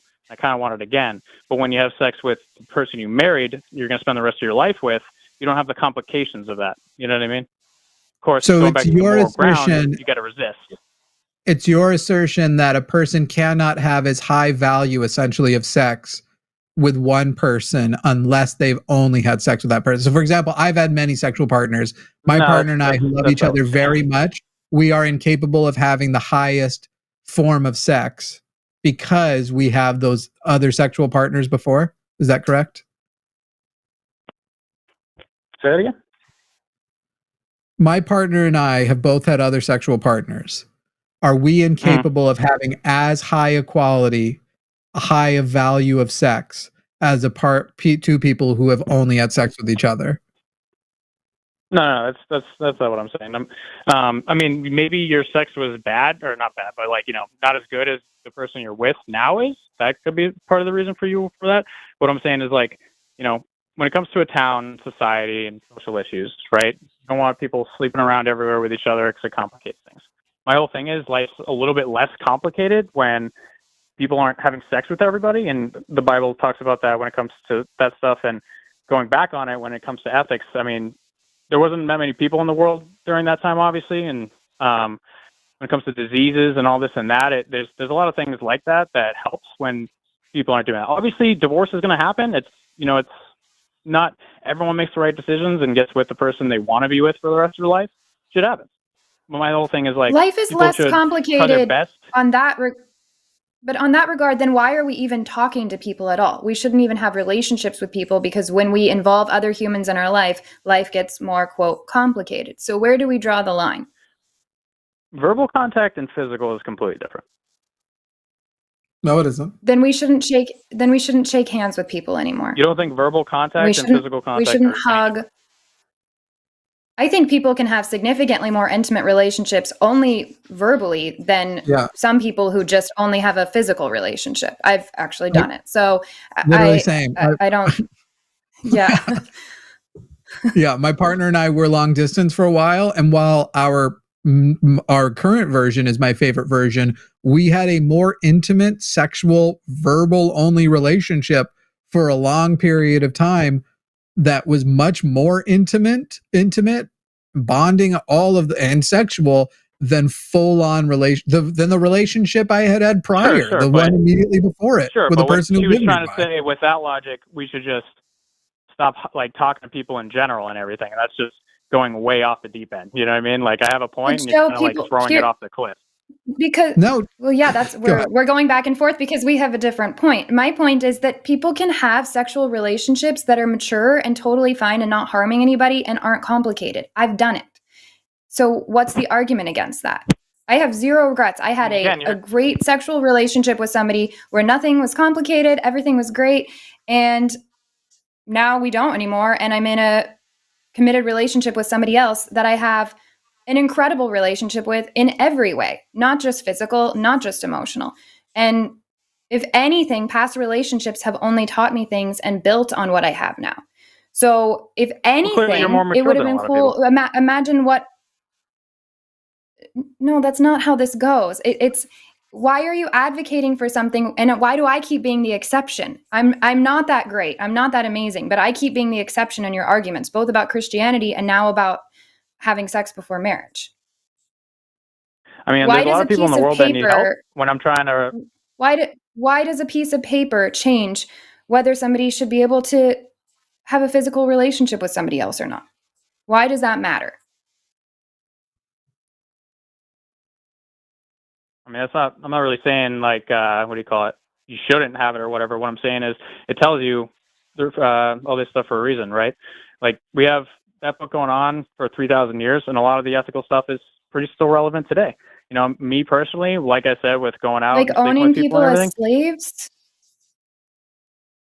I don't know why you keep going back to that. Like, I agree with that. Because the Bible talks about that so much, and it doesn't say, please wait until you have a legal marriage and then it's cool to have sex. It doesn't say that at all. Well, children were being married off. You're going from slavery to sex. Yes, because if you want to talk about the Bible as a source for morality, then I'm going to bring up the kind of morality that the Bible brings up, because it doesn't bring up sex before marriage. It does talk about owning other people. It does talk about selling young girls off as sex slaves. So I'm not sure why you want to use the Bible as a source. Deuteronomy does talk a little bit about sex before marriage, but it's going to make your point way worse, Joe. I'll tell you what it says if you want. Are you talking about? I know. Yeah, basically the way you become married is by taking a girl's virginity, and in some cases, non-consensually, how you still end up with that girl as your wife if she's not already promised to somebody else. Basically, the penalty for raping a virgin who is unpromised is that virgin gets married to you and you have to pay her dad for it. So that's that beautiful biblical law. Where does it say that in the Bible? Deuteronomy 28 or 23. It's one of the two. I can look it up for you exactly if you like. So like I said in the beginning, I'm not a full-on devout Catholic. I'm just trying to let you know how, me personally, the things about the Bible that I'm starting to kind of go to are like a lot of the points and everything. What do you call it? But when it comes to the slavery and everything like that, I think we're a little too modern as a society where that's not even relevant for us to really even talk about that when it comes to the Bible. You know what I mean? Like my whole ordeal is you have a lot of people. You are trying to take the modernization of sex right now and take it back to you are saying that the no sex before marriage thing, the Christian perspective on that's better for women. So you are literally trying to take what is a modern humanist perspective, which is the most important thing about sex is consent, and reduce it back to something else.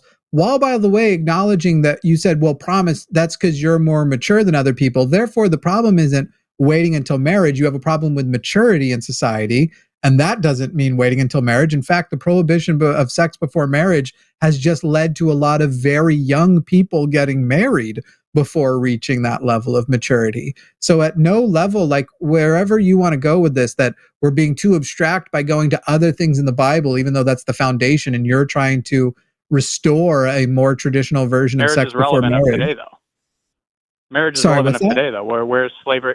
Marriage is relevant of today, though. Where in the United States is slavery happening? Literally in the American prison system. Are you kidding, Joe? I didn't know you were one of these people who think that American slavery has ended. We over-police communities of color because people don't give a fuck what happens to them, and then we commit them. We literally have for-profit prisons, now we're going Joe. off the deep end there. Nope. You asked the question, where is slavery happening in America? You're calling on a device that slavery helped build. And you live in a country that is for-profit prisons. So where is slavery in America? Only in the capitalism of it all. I mean, if you're talking about prisons, yeah, I mean, sure, I agree. There's some fucking shady shit going on. We have 80 million people in the country incarcerated, and you're right. There's definitely been neighborhoods that are. So you agree? What's up? Slavery is still relevant in America because it's still going on. Wonderful. For prisons, sure, but other than that, it doesn't really have to do with the Bible talk when we're talking about it. I get it's in there with what you're talking about, but when it comes to marriage and slavery, all I'm saying is. So it doesn't matter to you now because it's not happening now. Not that long ago, the kind of slavery that you're willing to really talk about was happening fully. And you just don't care now? That's not even the argument you made, Joe. You said we have a modern idea of marriage, therefore it's relevant. And the modern idea of marriage currently is different than the biblical one. You want to go to the biblical one. Then you go, where's the modern version of slavery? I told you. And you go, well, that's still not relevant. When, of course, by your own logic, yes, it is. And you could call in and go, yes, there is a different form of it now. And I want to take it back to a more traditional one. Okay, but you're talking about prisons, right? The government is the one in control and puts those people in the prisons, What other example did I give you? What's up? What other example did I give you? By the way, slavery, the minimum wage is also a slavery thing. As somebody who worked minimum wage, people need, like, one, I will say this. People definitely get screwed over from CEOs and companies that fuck people over 100%. However, I will say as somebody that worked minimum wage. Yep. Yeah, 100%. And as somebody that's worked minimum wage, I will say this. There are so many people in the minimum wage field that do not apply themselves. They do not try hard, and they need to try harder. I will say the American dream is still there. It's definitely gotten a lot harder. They deserve to be wage slaves? No, but they should do better for themselves. Like, I didn't want to work minimum wage my whole life, so I applied myself. I met people. Yeah. I stayed at a job I hated for the resume purposes. Joe, how much of that, Joe? I'm going to go out on a limb and say how much of that do you think is the privilege that you had of how you grew up in the exact circumstances you grew up in, and you had somebody teach you all kinds of things, like the privilege that it takes to say that? I could never look at another person and judge them for what they are doing or aren't doing. A lot of this shit myself. Yeah, no, like I said, there's plenty of people that actually need legit help and get screwed over entirely. There's plenty of people that are just like average Americans that could try harder and don't. Like homelessness. How do you know? 90% of homeless people want to be homeless. No, that's absolutely insane. 90% of homeless people want to. Jesus Christ. Extremely offensive. Many of my friends have been homeless, and none of them wanted to be homeless. 90%. That is absolutely ridiculous. 10%. I would love to know. It's so interesting that I'm always the exception. Yeah. My friends are the exception. I'm the exception every time. I appreciate it. I feel so special. But I'd like to know where did you get your data for these 90% of people that want to be homeless? I'd love to hear about this. Go on though. Oh, it sounds ridiculous. I had to do a project on it like a good long ago, but I'll have to look up the numbers again. But when you look at it, there's plenty of documentaries and research about it. Most people just they can't handle society and everything else like that. But like most people, or They the other can't people handle that it? aren't, like, I thought you said it's like a choice. Which is it? no, it's both. They physically think they cannot, or they mentally think they cannot handle it. Therefore, they don't. They get used to living on the streets, doing what they do, and they just never get out of it. They never want to. A good amount of them never want to. So this is like when people will adjust unemployment numbers when like a shit ton of people end up unemployed, and then some percentage of them give up because they've applied to literally like thousands of places online, and they go, with all right, data, then. Where's your statistics? Sure, Joe. There's actually a study from Austin where they actually surveyed people, surveyed homeless people, and over 80% of them declared that they would take a housing option, but they won't take shelter options because shelters are dangerous. That's just one I know off the top of my head. I can go and find it for you if you like, because I told you I already know where this 90% number comes from. It's that a lot of people have given up, they have drug addiction, and they are afraid of shelters. And you even were addressing it yourself. You know, they got into that position, and then when they tried to get out, you essentially said they gave up. Giving up because the system is built against them, and once you are there and committed to it, there is not good resources to get you out, is not the same as wants to be homeless. If that was true, Joe, then we would see the same rate of homelessness in all cities and countries. If there's just a group of people always that want to be homeless, then we wouldn't see that number drop or that number go up when certain resources are or aren't available. What country can you compare us to with homelessness that has over 350 million people and the square mileage that we have? Well, how does that answer anything I just said? Right. How does 350 million people in square miles change whether people want to? They have an internal desire to just be homeless. Because our country has some of the most people in the entire world? How does it change? You said that they want to be, not that there are external factors, that they're homeless because they just don't feel like being anything but homeless, that it's a choice. So in a choice-based system, how does that compute together that more miles and population equal more people just choosing to be homeless? Repeat the last part again. Sorry, I was computing a little bit what you were saying before. Goodness sakes, Joe. I get where a lot of your positions come from at this point. I'm trying to work with you here, brother. I'm trying, You're doing a great job. Joe, people don't want to be homeless. And most people who are homeless and say any version of wanting to be, they have given up. No, it's not that they're... Joe, when society is putting too much pressure on you and not... Yes, when they're not offering you resources to help manage the stress that should not be necessary. People should not be at their breaking point to where they would rather choose homelessness. So let's pretend somebody's like, you know what? Fuck it, I would rather be homeless than deal with all of this. Then society has failed them.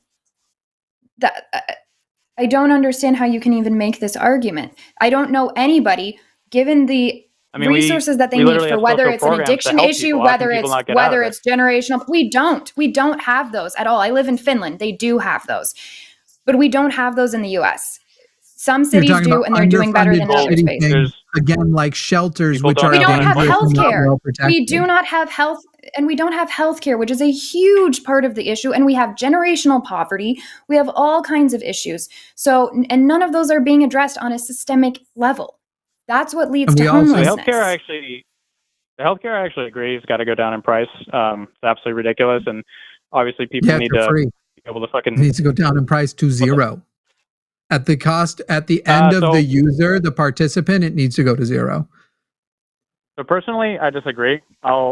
I think I know you're a capitalist shell because you're saying dumb things like the minimum wage people don't. You had to go from minimum wage people to homeless people because you can't justify that minimum wage people who are working aren't applying themselves. Like, man, by the way, you were talking about how you worked it. I worked it for $5 an hour minimum wage and was generating much more revenue for the place that I worked at.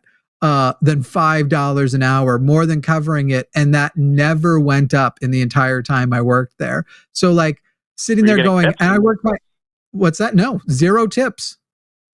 You know, the minimum wage hasn't always been $7.25. What's that, Joe? Where were you working? I was working in a mall in Wyoming. No tips. What year was that? 2005. 2004? 2004. 2004 or 2005. One of the two. Okay. What are you doing now? What? What are you I don't doing know now what you think your line of... What am I doing now? This? You're talking to me at work. I run this company. Okay, so you do this full time? Okay. Mm-hmm. Well, I do it more than full time. This is part of my... And I worked my ass off. Right? You found and something. I worked my ass off cleaning up after people. I worked my ass off then, and that did not get me anywhere. Right now, the barrier between making enough money to live on YouTube, now I'm working my ass off because I'm expanding into prioritizing the cause of this channel. The amount I worked to get a platform on YouTube that paid my bills and stuff was much less than I was working minimum wage. But I also had opportunities because, like you, Joe, I'm cis and white, and I'm het passing while not being heterosexual.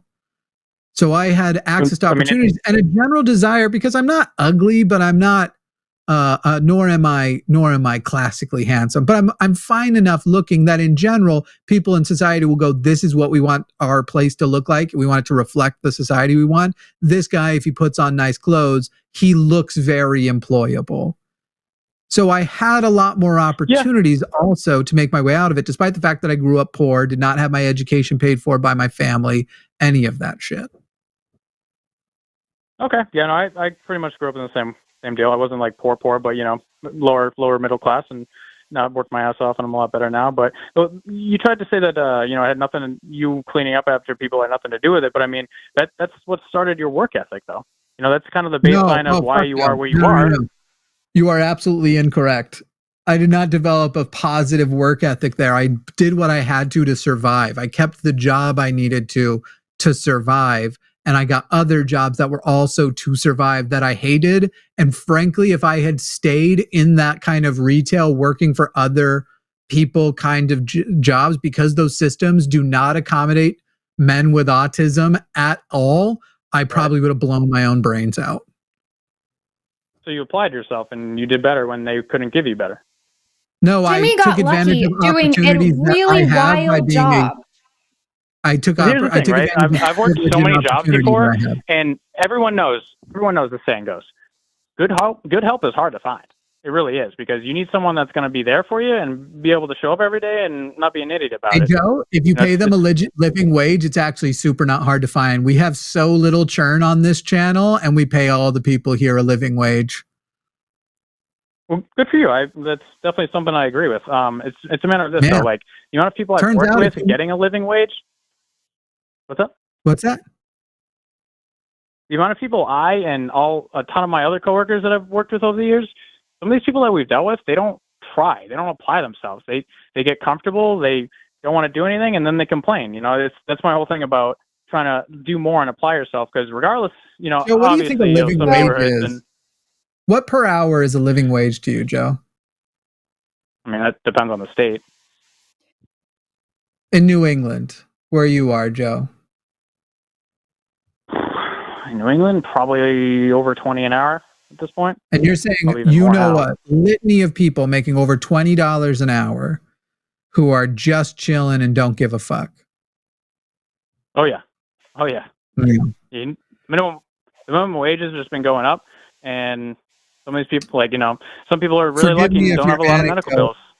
Forgive me if your anecdote doesn't compel me much. And even at $20 an hour, as you mentioned, medical bills, $20 an hour, you still can't even live by yourself or support a family. You can't afford your health care. And all these silly people who voted Republican are about to have their premiums go way, way up. So you're describing still not even you're describing living wage as like minimum living wage. Like you will have a place to live and you'll be able to do some things for fun every now and then, but you're mostly going to hate your existence.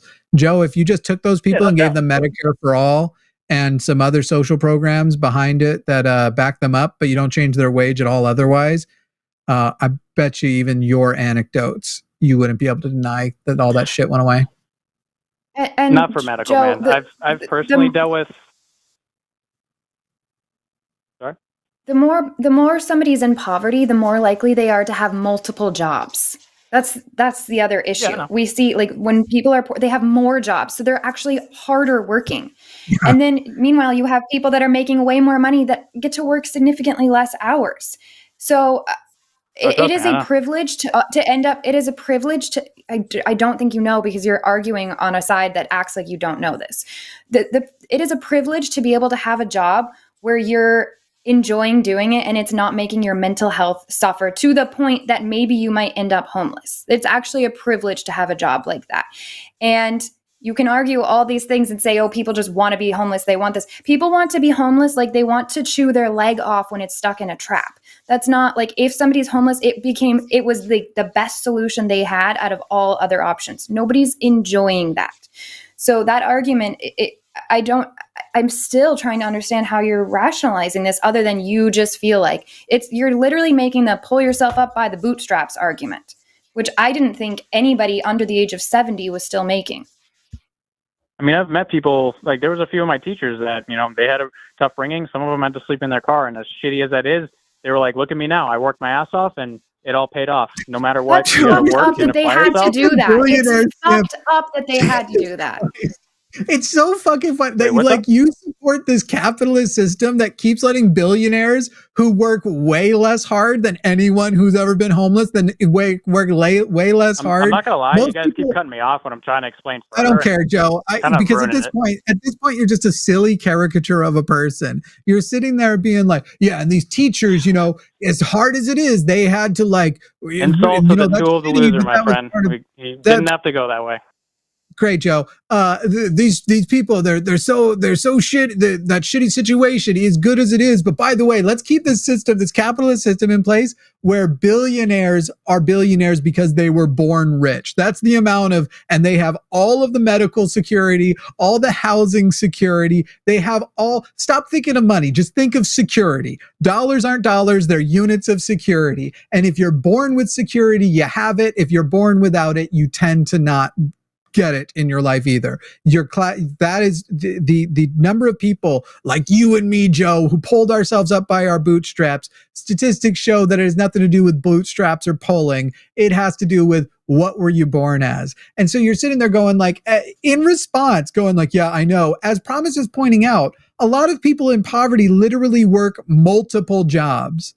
They're waking up and most of their day, every day, is consumed with a job. They're not getting time to themselves. They're not getting time to pursue even just this idea of and then they should, on top of that 80 hours a week, they should go take a worker's course to become an electrician while they're doing that and supporting their family, because they are also in an impoverished system that doesn't give them access to good birth control. And they end up having access to children early because everywhere across the world, poor or rich, people have sex because it's fun and it's free. It's like the one thing we all, the rich and the poor like, and yet the rich have and you're just sitting there and it is such a wildly silly thing to hear you go and that's a good part of those teachers who just, they lived in their car and that's sad and everything. As the rich people are just sitting there going what they don't know is they could just take our money if they wanted.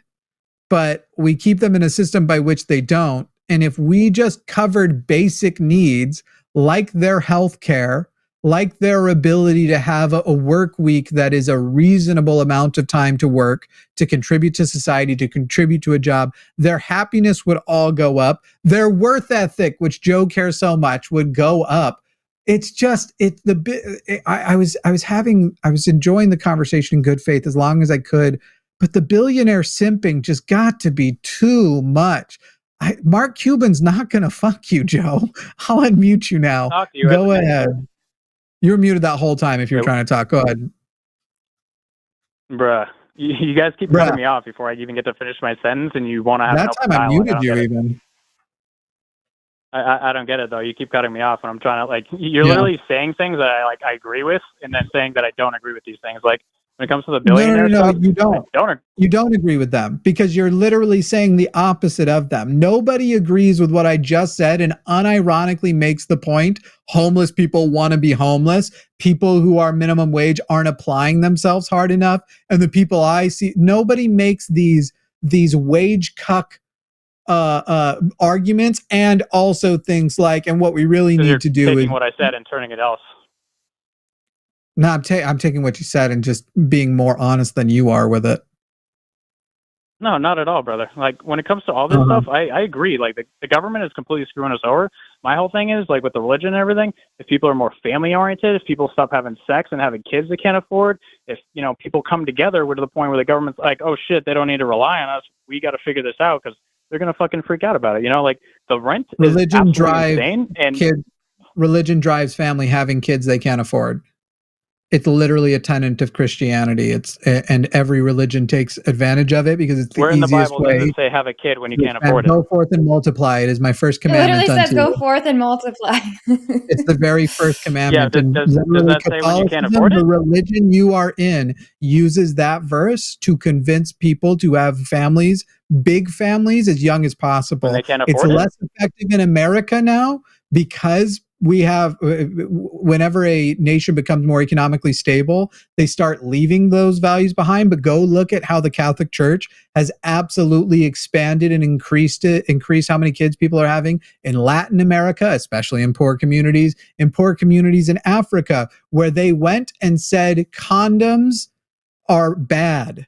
And basically we're like, come and get our aid, but our aid will be dependent on you pledging to not use condoms, even though we need to be fighting both a fertility and an AIDS crisis in this place. That church did that. The one that you are participating in, that you say, I am a Catholic, was anti-condom in Africa. But do go on. I mean, you can be a part of something and not agree with everything they do. That's pivotal to what they do. If you gave them any money, they spent that money on those programs. I didn't give them any money. That's good. Then you're not a Catholic in their mind. I don't really give out money for the most part, like unless it's to like a veteran or something that's like injured and shit. So a lot of the times I don't really trust her to that, but I give out food and water. If he's really a veteran and whether or not he wants to be homeless first. Just want to check. Nothing. If they're homeless, I'll give them food and water. And if they ask me if they need some type of assistance trying to get a job, yeah, I'd help them. You would help them, or you do help them? Yeah, I would help them. How many homeless people have you helped get jobs? Right now, if nobody's ever asked me if they need help to get jobs and stuff. I've tried to help people before when it comes to like, you know, do you need a ride or something? Or no, I tried to give food and water. If they'd only ask if they'd only ask that you lend them some bootstraps. Well, Joe, I don't think you made the case that it's good for women or people or homeless or anything here. You guys kept interrupting me, so I don't know how I could possibly make a good point. Don't worry, you wouldn't have succeeded uninterrupted either. Well, yeah, after you guys kept interrupting me, but I appreciate you guys keeping the conversation open, but I'd recommend you guys let people finish their points, otherwise you're never going to get it, but maybe that's what you guys are all about anyway. I recommend you go back and watch, because you actually finished way more points than you're saying, but much like a chat likes to do, your actual evaluation of how much time people got to speak is not lining up with reality. Well, Joe, you have a delightful day in New England. If you're in New York, I hope you go vote for Mom Donnie. If you really do value all those things. Socialism and communism are going to ruin everything. What's the difference between socialism and oh, he hung up there. I was really excited to hear the difference between socialism and communism. Hell no. All those things that you just said that I said I actually agree with are the policies of Zohran Mamdani, but hell no, I won't vote for him. I'm going to vote for the sexual predator. Come on. Come on. All right. I don't care about this. Milton, I haven't read the book you want me to give you. I'm aware of it. Adam Smith's The Wealth of a Nation. I think it's a multi-book thing, or maybe the book is broken up into books, but I don't have an opinion on that book. Oh, that's okay. I was just wondering if you'd heard about it. I read it about a year ago, and I was curious to hear what you had to say about it. Kind of a defense of capitalism, right? Well, it was written before those words were coined. It was more of a critique of the mercantile system of Europe at the time. It was written in the 1700s, but really old book. It was about. Cool. Well, he has a few chapters in there that I thought would be very interesting for socialists to read, because he says a lot of things that I hear socialists say, but he also says a lot of things that seemingly go against what socialists say. So I'd be very interested if you had read it, I would have been curious to know. Yeah, I'm aware it's like a liberal, capitalist defense. And so what you're probably saying are the things is there are some overlaps in it concept between like it's probably anti-monopoly and liberals are anti-monopoly, but they don't understand that that's incompatible with capitalism. Capitalism is monopolies. But no, I don't, maybe I'll get around to reading it. I don't, it's not high priority. Well, he particularly it's just one chapter. It's book 1, chapter 8, called The Wages of Labor, where he describes that there's workers and there's masters. He calls them masters. And he goes on to describe that, in his wording, it was something like, not difficult to see who has the advantage in the dispute. Masters have way more advantage over workers, as he says. It was, he gives a lot of reasons for why, and a lot of reasons why he basically believes that government intervention is the only way to rectify this. That's essentially where I would say I'm politically very liberal. Kind of capitalism, for the most part, is generally good, but a lot of government intervention, like healthcare and worker rights and stronger unions and that kind of stuff. Great. Keep voting for that. Okay. Well, Medicare the other thing too, so I just got back a little over a week ago from my LDS mission, in which case I did not hear any political whatsoever. So I don't really know a lot of what's going on as of lately, as of the past year or so. Well, now I'm interested. So you are yourself an active member of the Church of Jesus Christ of Latter-day Saints, or you left your mission and, like so many missionaries, you secretly deconstructed on your mission? Definitely the latter. Actually, Jimmy, we talked right before I left on the mission. Do you remember? I kind of think I do. Yeah. You kind of knew you didn't really, you were still having issues. Yeah, I had a few issues, but I went on the mission anyway, and about 11 months in, I had a tough time. Still going through it, but most of it's gone. Gotcha. But wait, you were going to say I told you something before you left? Was it like, don't worry, you'll notice it sucks? Or what was it? You were just telling me that, like, you told me about Dan McClellan, actually, and then you told me, watch this recording over and over again, and a few other things. Actually, if anything, McClellan? I think you told me about Dan McClellan. Did I recommend a recording? I probably had a different understanding of who Dan McClellan was back then. I probably had fallen for his grift at that point, which I do believe he is grifting the atheist community, because he is very, he's very particular with how he answers that he is a Mormon, in a way that most people, and I was one of them, think Dan McClellan just is a Mormon in name only, kind of like I'm a Mormon in name only. I'm a Mimo, or Mino. I'm a Mormon in name only, but I don't believe in any, but I'm still on their register and I like taking the term. He is apparently still giving 10% of his tithing. He still believes, has a faith in it, and is giving 10% of his income to the Mormon Church, which is an anti-queer group. So whatever recommendation I would have given you on McClellan would have back then been under a suspicion that he wasn't really Mormon, but he was just keeping family members happy or something. But I have been disillusioned of that. Yeah. So it sounds like he's actually more LDS than I am, because I don't give 10% of my income to the church. I'm glad to hear it, Milton. I don't know. I guess, this isn't really a religion thing, but basically, I'm not going to say I'm not Mormon. It's just kind of complicated at the moment. I'm either going to not be a Mormon afterwards, or like a Mormon in name only, progressive Mormon, kind of like, I guess, John DeLynn of Mormon Story podcast, that kind of Mormon. Sure. No, I started using the label again. The Mormons don't want the label anyway, so what's it going to hurt them if I tell people I'm an atheist Mormon?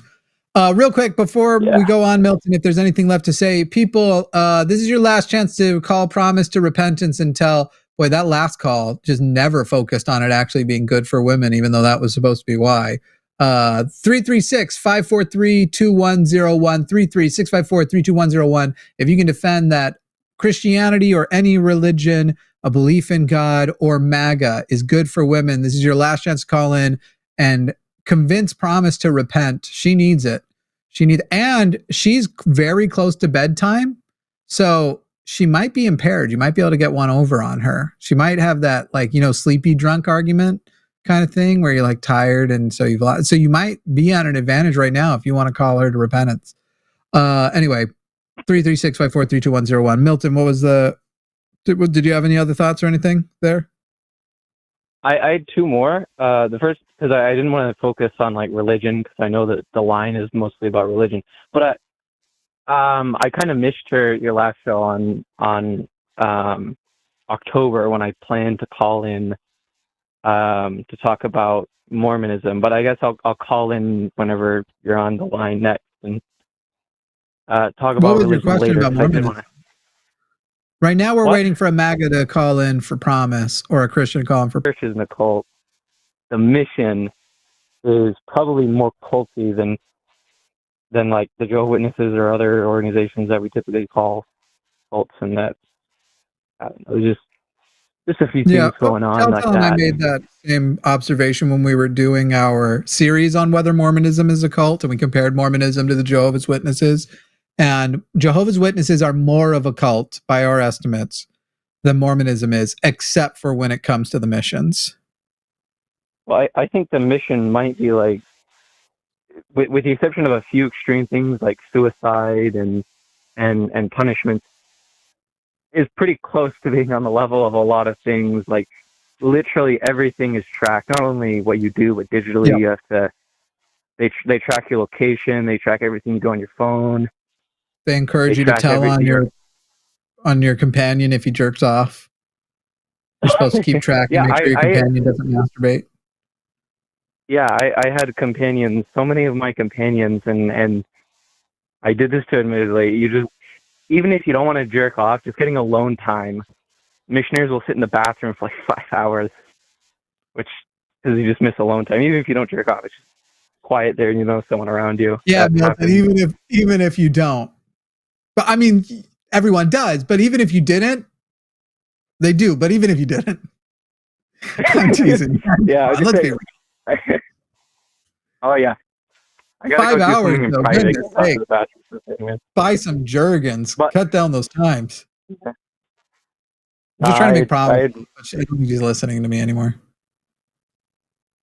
Yeah, I just ran into a few like mental health issues on the mission where I was like, I am starting to kind of hate myself now, and I started to realize that pretty quickly this isn't a problem with my companion or the mission president. It's just like the mission itself is designed to make you completely miserable. And once I realized that, I was like, I'm going home. You asked to go home, or did you facilitate your own return home, or what happened? Well, actually, there was. So we were emergency transferred, basically, because there was an issue with another companionship. And so I was emergency transferred to an area. And then the companionship that had the problem, I was transferred to be with them. And then, like, I don't know, a few days there, I was miserable, and then told my companion, hey, I want to go home, called the mission president. And then the mission president initially was like withholding that from me for, I think, about 4 days. And then eventually he was like, okay, I'll let you go home. So that was the precise process. Wow. But did they send you out of the country, or where'd you go? What? Where'd they send you, if you don't mind? You don't have to answer, but where'd they send you? Wait, who? Like, where did you go on your mission? Oh, I went to Honduras. So, yep. There's I was just talking to my brother who went to Guatemala too, about how a lot of those missions, when they send you to certain areas, there can be a lot of horrible things happening to you, and they try to teach you like, no, but that's the good part of the mission, and then people don't come home and talk about it because it has to be rosy. So in my brother's case, he almost got killed a number of times because there was like a revolution or something going on in Guatemala, and basically was just taught to bury that deep down. Promise to shot you a text. Well, stuff like that does happen in Honduras. It's usually armed robberies. I was only a part of one armed robbery, but they were so common on the mission that missionaries didn't really. It wasn't abnormal. Oh, I got mugged. It's like that happens like to a missionary at random, probably every month on the mission when you get mugged. But that's part of the good parts of going on a mission. No, it's not. I know that Latino American missions are like very strict, really strict, and that was very much the case. Like my mission president told me that he's like, there's a process for going home. We need to determine whether or not this is the best thing for you to do, and so he like wouldn't let me go home for 4 days.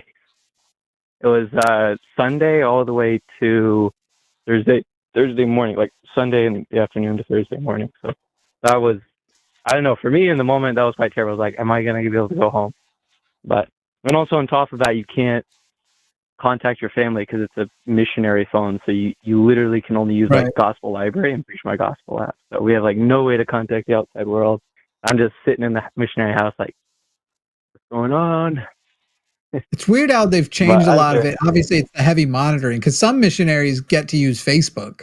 I remember it was weird. A missionary messaged me who was from my ward originally, went out on a mission, knew I had left, and then was like trying to get me back from his mission. And like he was in Arizona, I was in Wyoming. What the fuck's going on here? Well, you might have just been breaking the rules because I know at least in my mission there were rules on how long you could use certain apps, and most apps you just couldn't use. But things like talking to family, like you were timed, you can only talk to your family 30 minutes every P-Day, for example, and that's very common around the mission.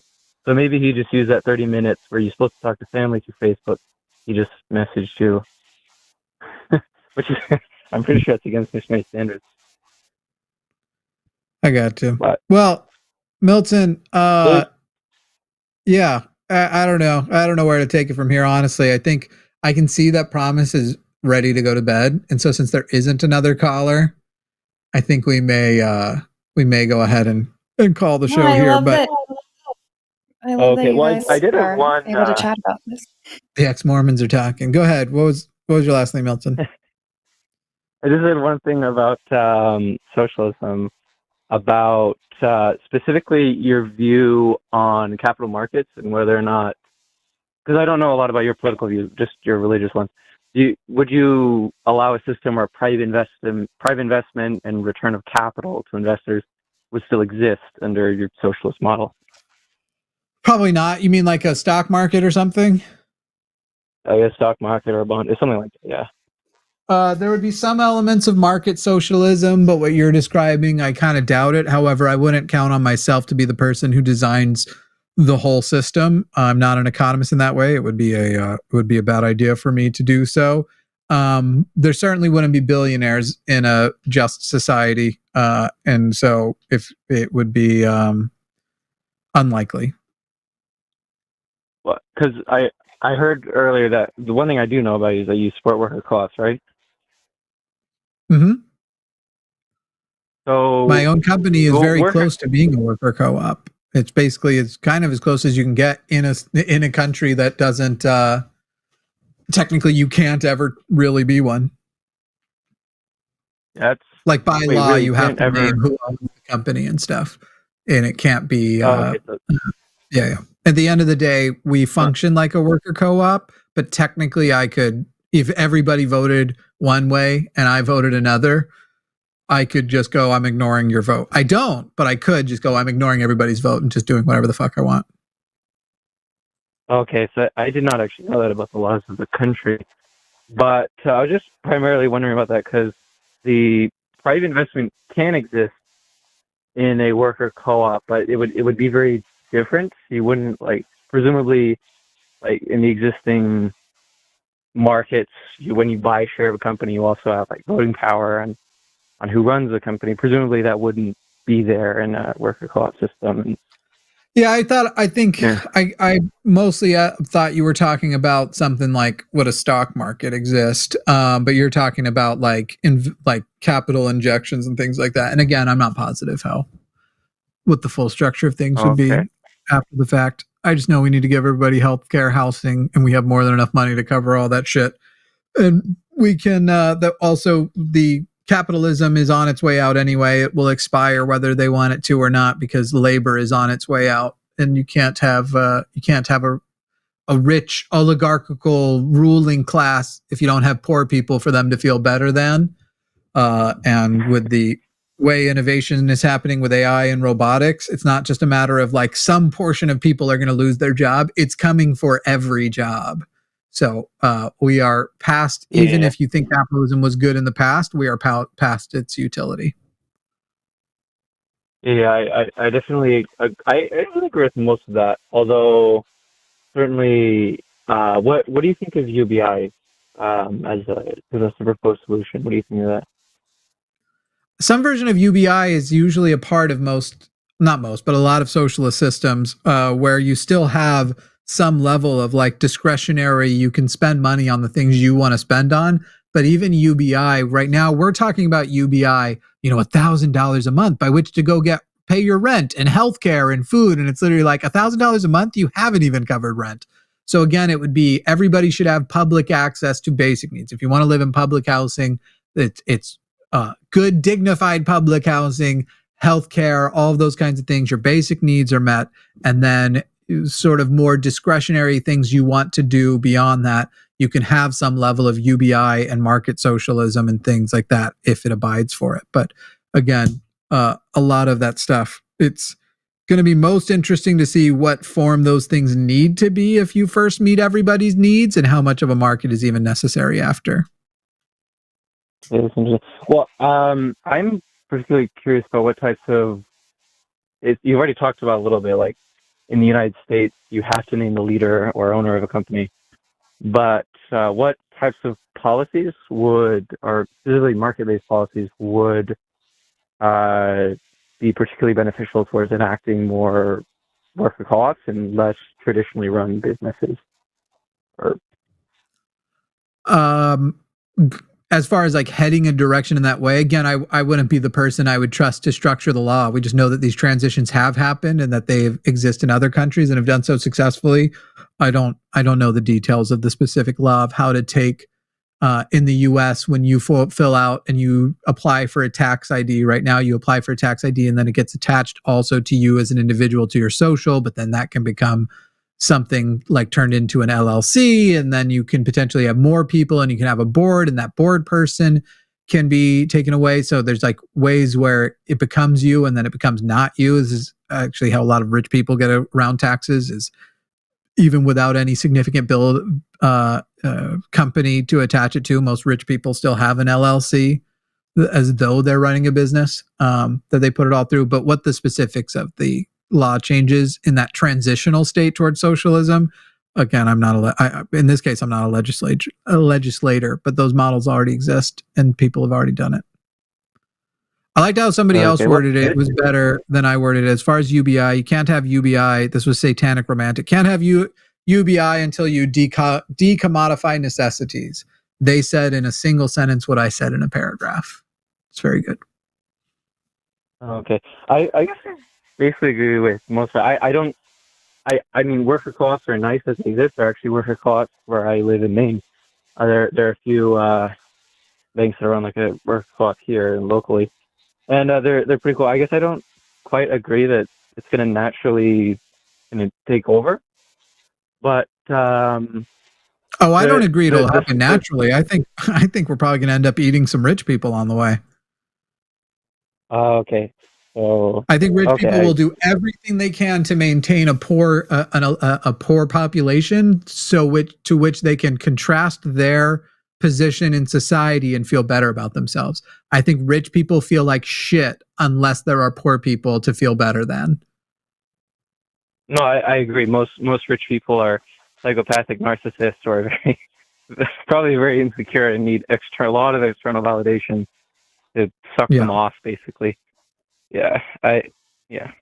But I guess because the prompt was about Trump, and I did vote for Trump before I left on my mission, actually.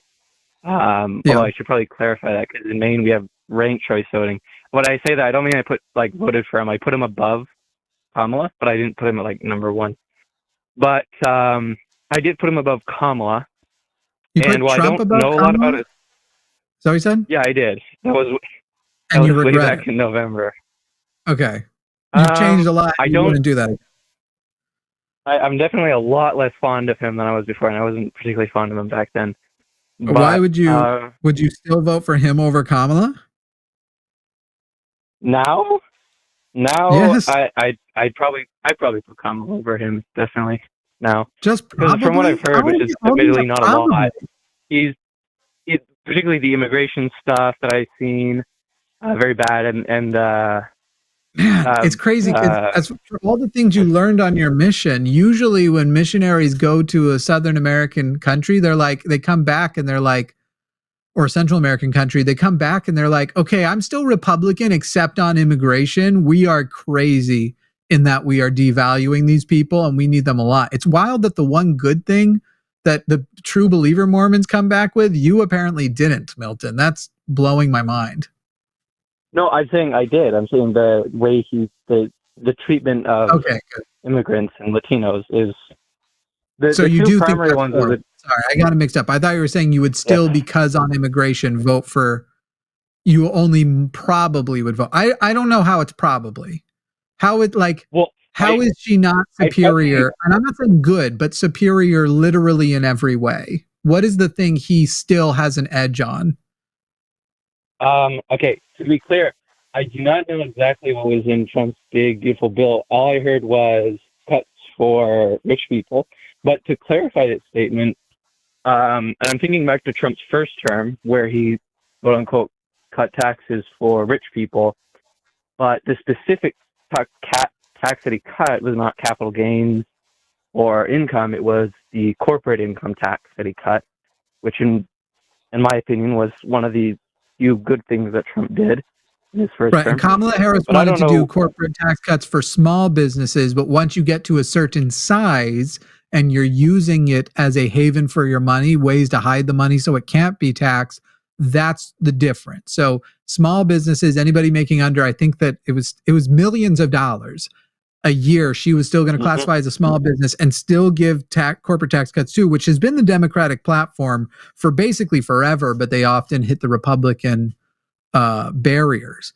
So even that doesn't really make him win. So I'm just waiting for the one thing where you're like, I'd only probably vote for Harris, as though, again, not good, but superior in every way to Trump. Where are you coming up with that there's anything that would make you question? Oh, admittedly, I did not know that Kamala was proposing a tax cut on small businesses specifically.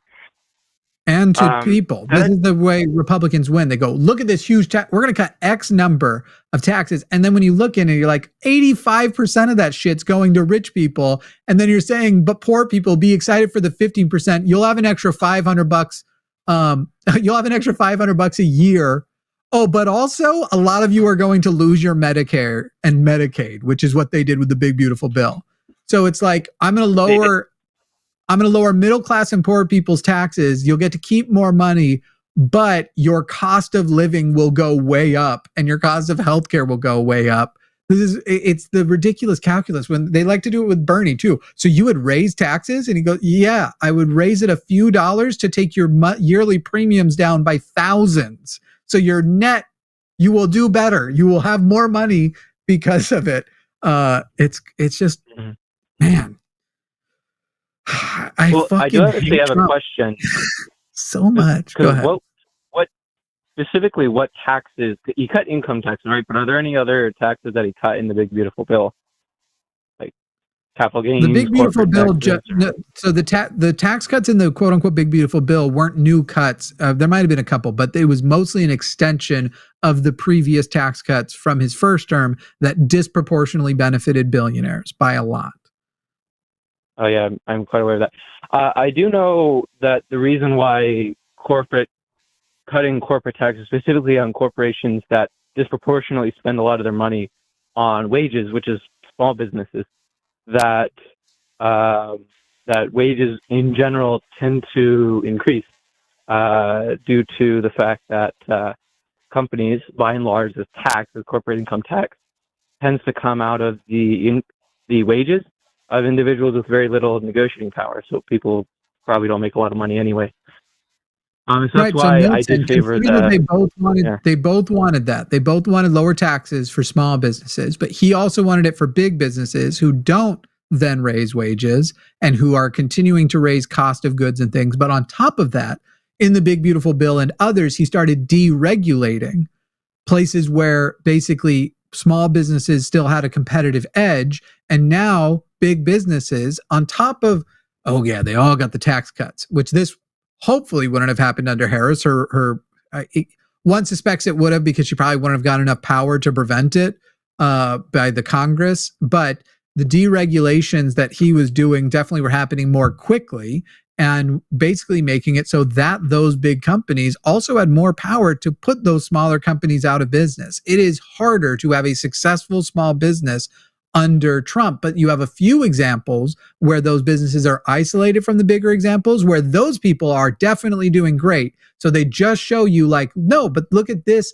Look at these 10 examples of these wonderful small businesses that are doing better, because there are other factors that isolate them from big business competition, and ignore the 100 examples for every 10 of these of the businesses shutting their doors because the regulations have gotten shitty or the tariffs have put them out of business. Like, if small business was your goal to preserve, Kamala Harris, while not good enough, superior to Trump in every way. I certainly agree that if I voted today, I would have put Harris above Trump. But admittedly, while I do agree that there are aspects of Trump's policies that definitely would have helped individuals, that the vast majority of what he's doing, especially from what I hear right now, is going terrible. Like moving, well, I heard about he's moving National Guards from red states to blue states. Yeah, he's doing all the stuff we told you last year he would do if he won. Basically. Really? Yes, Oh, yeah, dang.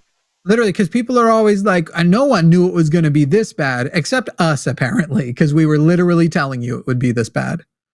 Well, I kind of betted on the fact that it wasn't going to be that bad, because I was primarily, I think this is what a lot of us were doing. We're looking back at his first term and going, let's just get 4 years of that more. And then it got like, I think he really started to like not just be saying words this time around. It seems like he's going a lot more. But Milton, we told you the difference between that term and this term is back then they had Reince Priebus. They even had, to some degree, Steve Bannon was still in the status quo era, but then he had Kelly, what was it? Jack Kelly, as his Secretary of State. He had Bill Barr, who sucked, but basically he was surrounded by status quo Republicans who put a restriction on how radical he could be. And in the interim, Project 2025 gets written. He's like, I have no idea who this is, but I am going to hire the Project 2025 vice president. I am going to surround myself with Project 2025 people. Stephen Miller, I'm going to give more power to in this next term. He's literally all along the way, he's changing. We know the kinds of stuff people stopped him from doing last time, and we saw that he had no intention of having anybody who stopped him this time. I'm sorry, Milton, I'm glad you know now that you've made a mistake, but the mistake you made was when you said you bet on it being like the first term or not this bad, that's because you didn't pay adequate attention. Mm-hmm. It was a predictable mistake for the mission. Yeah, you put your hand on the stove and we're like, oh my God, it's hot. Yeah, I guess the other thing too about politics is going on because the 2026 midterms are being talked about a lot, and I'm in Maine, and we've been getting bombarded with ads from Democrats about Susan Collins. I don't know. It seems to be a closer race, but oh well. So vote against the Republicans. Do you know about? If you have an option to vote for somebody who's Medicare for all in the primary, no matter what party, if there's somehow a Medicare for all Republican, vote for her. You know it won't be a him. Okay. Well, do you know anything about Susan Collins specifically, or no? Yeah, she's a centrist to the Democrats, not centrist overall. She is She is a little bit more progressive, but she's a Republican. She still votes mostly with Trump. She is enabled while doing her, like, I've thought about it very long and hard. She almost has a JFK voice, RFK voice. I've thought about it, and I took a whole weekend to focus the news cycle on me for a weekend and everyone talking about what Susan called. And in the end, I decided to vote with Trump and empower the terrible people. I decided to put Kash Patel in there. I decided to put, what's his face, the fucking asshole from the Department of War. Yeah, she's a everybody look at me while I virtue signal, but in the end tell you I'm going to vote with the president, and then I'll just hope for the best, even though every time she hoped for the best, it like fucked her in the face. Especially her Kavanaugh decision back in the day. It is interesting though, because the population in Maine, I live here, people here are very anti-Trump. This has got to be your last point here, Milton. I think Promise hates me right now. This has got to be your last point, because I think Promise hates me. She really wants to go to bed. Go ahead, Milton. Okay. Well, no, I go guess ahead. What? I was just saying, make your last point again. You would pause for a long time. The delay might be messing stuff up too, but go ahead. Last point. Okay, last point. I probably should have mentioned this at the beginning, but the last guy who expressed a lot of bad attitudes, I did listen to that conversation. He said he's from New England and that he is aware of people are making $20 an hour and just chilling, right? Yeah. Yes. That might be a bit of an exaggeration, but as someone who also lives in New England, I would just like to say that I guess it is kind of true. I'd probably lower it to like 18, but that's as someone who has like almost no experience, is only 20 years old. The minimum wage here is $15 an hour, and I've never made below 16, even in high school. And it's normal for like. I just don't buy it, because here's the thing I also know about businesses. If they pay $20 an hour, they act like it's a benevolent bestowing, and their expectations go up high. So the idea that like these people are just chilling and just doing their bare minimum or whatever, and they're not getting fired, it just isn't believable to me. Oh, I agree with that. It's actually completely wrong. The idea of like just chilling, but I mean, it is kind of true. I mean, I don't know anyone who makes under like $17 an hour. I think 16 would probably be the bare minimum, but it is. I'm not saying they're just chilling out, they're super lazy, but generally speaking, I can very much believe that most of the people in his life who make very little money are probably making 20, 18. I can believe that most of the people in his life, he doesn't follow them around and know how difficult their lives are. So he believes he's the only hard worker in his life, and everybody else works nowhere near as hard as he does. I'll give him that that's what he believes. I believe that he believes that.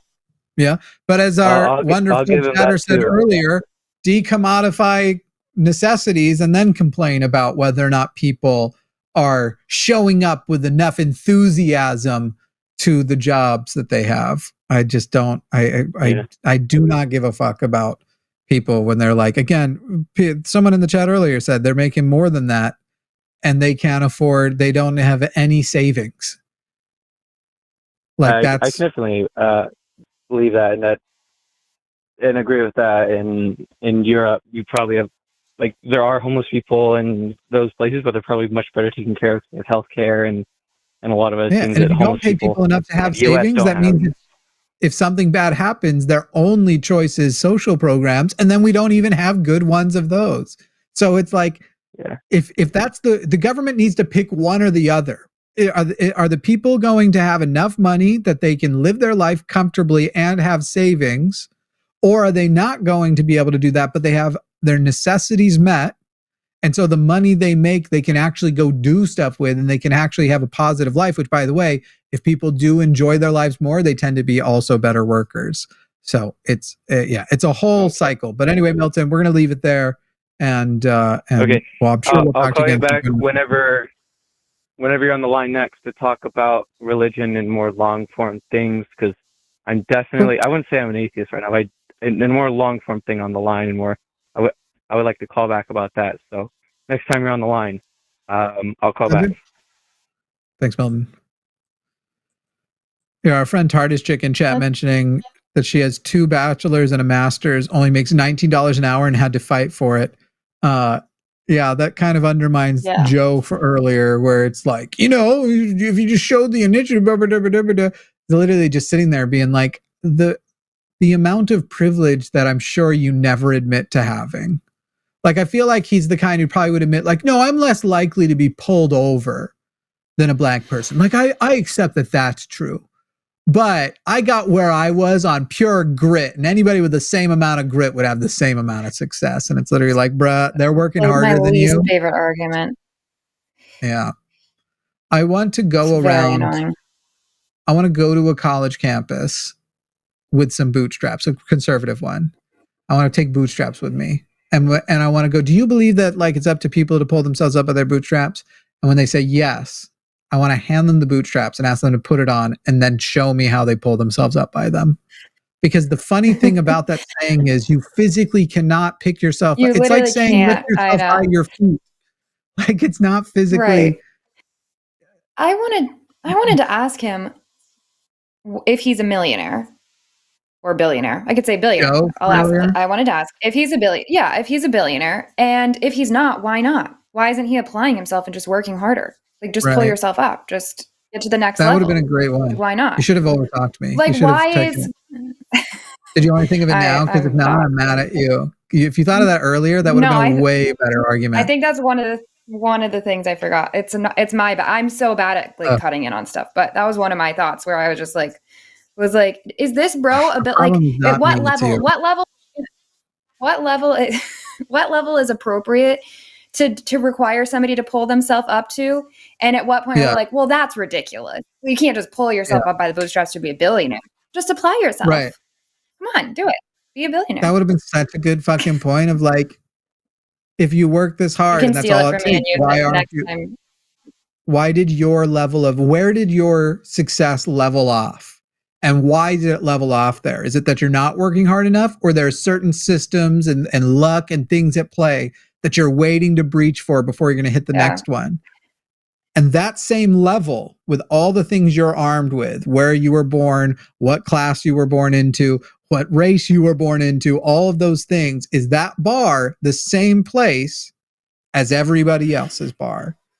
Or is it that it might be harder for a person to break even into the middle class than it is for you to break into the millionaire class? Could that be the case? I think the problem, like, I really think that these people, a lot of them believe that they're somehow closer to being a billionaire than they are to being homeless on the street.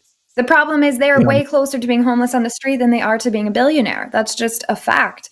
But I think there's that's part of this propaganda that people have fallen for that makes me really sad, where they genuinely think they have this chance, and because they're better than ever. It's honestly so much like Christianity in so many ways, where it's like, well, I chose God, so I'm doing better and I'm going to have access to this special thing. And you're just choosing wrong, and it's your problem. But also, I'm a sinner saved by grace that's like undeserving of this. It's like, which one is it? Like, is it, you know what I mean? Anyways, we have time for some super chats if y'all want to send them through. Why don't we do that? Let's pay to be here, especially because Promise is so tired. I wish you had. I really do wish you had. Even if you had been like, "Hey, Jimmy, I think I have a better argument than you right now," because I know, like, as soon as you can you imagine if I said that? No, I'd have been stoked. If can you imagine if I said it, what the comments would look like? The cancellation, well, it's just how that not my would go? vibe. I'm just not like that. I can't make myself. I'm sorry. Sometimes you say something that's kind of like that, but it's a lot nicer. You'll go like, or even better, blah, blah, blah. That's your version of that. Or even, maybe I don't think I would say better. That's too mean. I would feel so more bad. Importantly, blah, blah, blah. Does that sound more right? I know you do that one. And every time you've done it, I've thought that is more important. Yeah. So I'm not mad about it. Thank you. Somebody in chat said that a good pair of boots is $300 of work boots. By the way, it costs so much to work. That is true. However, I do want to say, and I'm not paid for this, I'm really enjoying they're kind of a work boot sneaker. I'm wearing them right now. They're kind of a work boot sneaker by Skechers, and they have a Goodyear tread on the bottom. I'm actually really liking these ones. But you're talking about a different type of boot, but I just want to say that I can only wear Skechers. All my shoes are Skechers. They all have a consistent feel in their feet. Otherwise, all I think about is how my feet feel when I go places. And these boots are made for walking. I don't know how long they'll last, so they might be terrible, but I think I got them for like $70. Not terrible. By the way, whoever said so in the chat, I dismissed you when I saw it, when I was telling people I eat Lindt dark chocolate, and they were like, Jimmy, look up Lindt and lead and cadmium. And I was like, oh my God, it's going to be one of these stupid things where one time they found out, but they fixed it. But now forever, like when Chipotle had those E. coli outbreaks, and now people still avoid eating Chipotle, even though the process now has gotten better to the point that Chipotle is probably the least likely one to have an E. coli outbreak because of the, anyway, I looked into it. Nah, it turns out, chatter, whoever you were, bruh, I did not know. They were right. And you're like looking to Ghirardelli and stuff. You were 1000% right. And if I just kept my pattern, in a couple of years, I would have a dangerous level of lead and cadmium buildup. So I, in fact, am switching to Ghirardelli, having done the research finally. I kind of mentioned it to my girlfriend, and she just looked it up. I was like, yeah, somebody the other day was saying like, blah, blah, blah, blah, blah.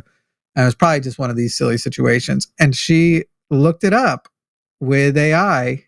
And then like from there, we looked at the sources and shit, and it was like, yup, yeah, it turns out there is too much lead and cadmium. Right. And they say that you should only safely eat like 3 squares of Lindt chocolate bars a day at the most. And because it's the only like sugar or sweet I have in my life, I eat like a whole bar, not 1/4 of a bar in a day. That's probably too much, but it is dark chocolate too. So, but anyway, so I'm switching to Ghirardelli dark chocolate so that I wish can I could send you the Finnish chocolate here, the Fatser.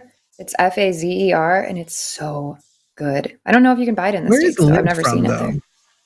Lindt is one of those crazy places. It might be Swedish. Lindt is not Swedish, I don't think. I think it's like Denmark or like something. I'm gonna look it up. So anyway, it's all the same. All of that is basically Finland. Let's see. Where is Lindt chocolate made? Switzerland originally. Multiple production sites are now in Europe and US, so they probably ruined it. Yeah. But it's originally Swiss. All right. Some super chats. People, get them in right now. Pay for us to be here, please. Kachura says, thanks for the convo, Holly. Oh, thanks, Holly. The Fuzzy Logic says, don't discount the power of the state and local elections to showcase how leftists can be viable candidates in general elections. Every socialist who wins a race at the city and state level gets us closer. I appreciate that and agree. Like a Wild Wolf says, Joe, please learn the criticisms of the panopticon. I was trying to decide if I was going to do a fun voice with that, but I decided not to. Also, it's just a lot of P's. It's a lot of P's. Can you see these? You can't. I can't see them. Do you have the chat up at all? The chat? I can pull it up. Hang on. Yeah, you don't have to. I just thought you might want to. I'm going to pull it up on my phone so that it doesn't slow my Wi-Fi connection.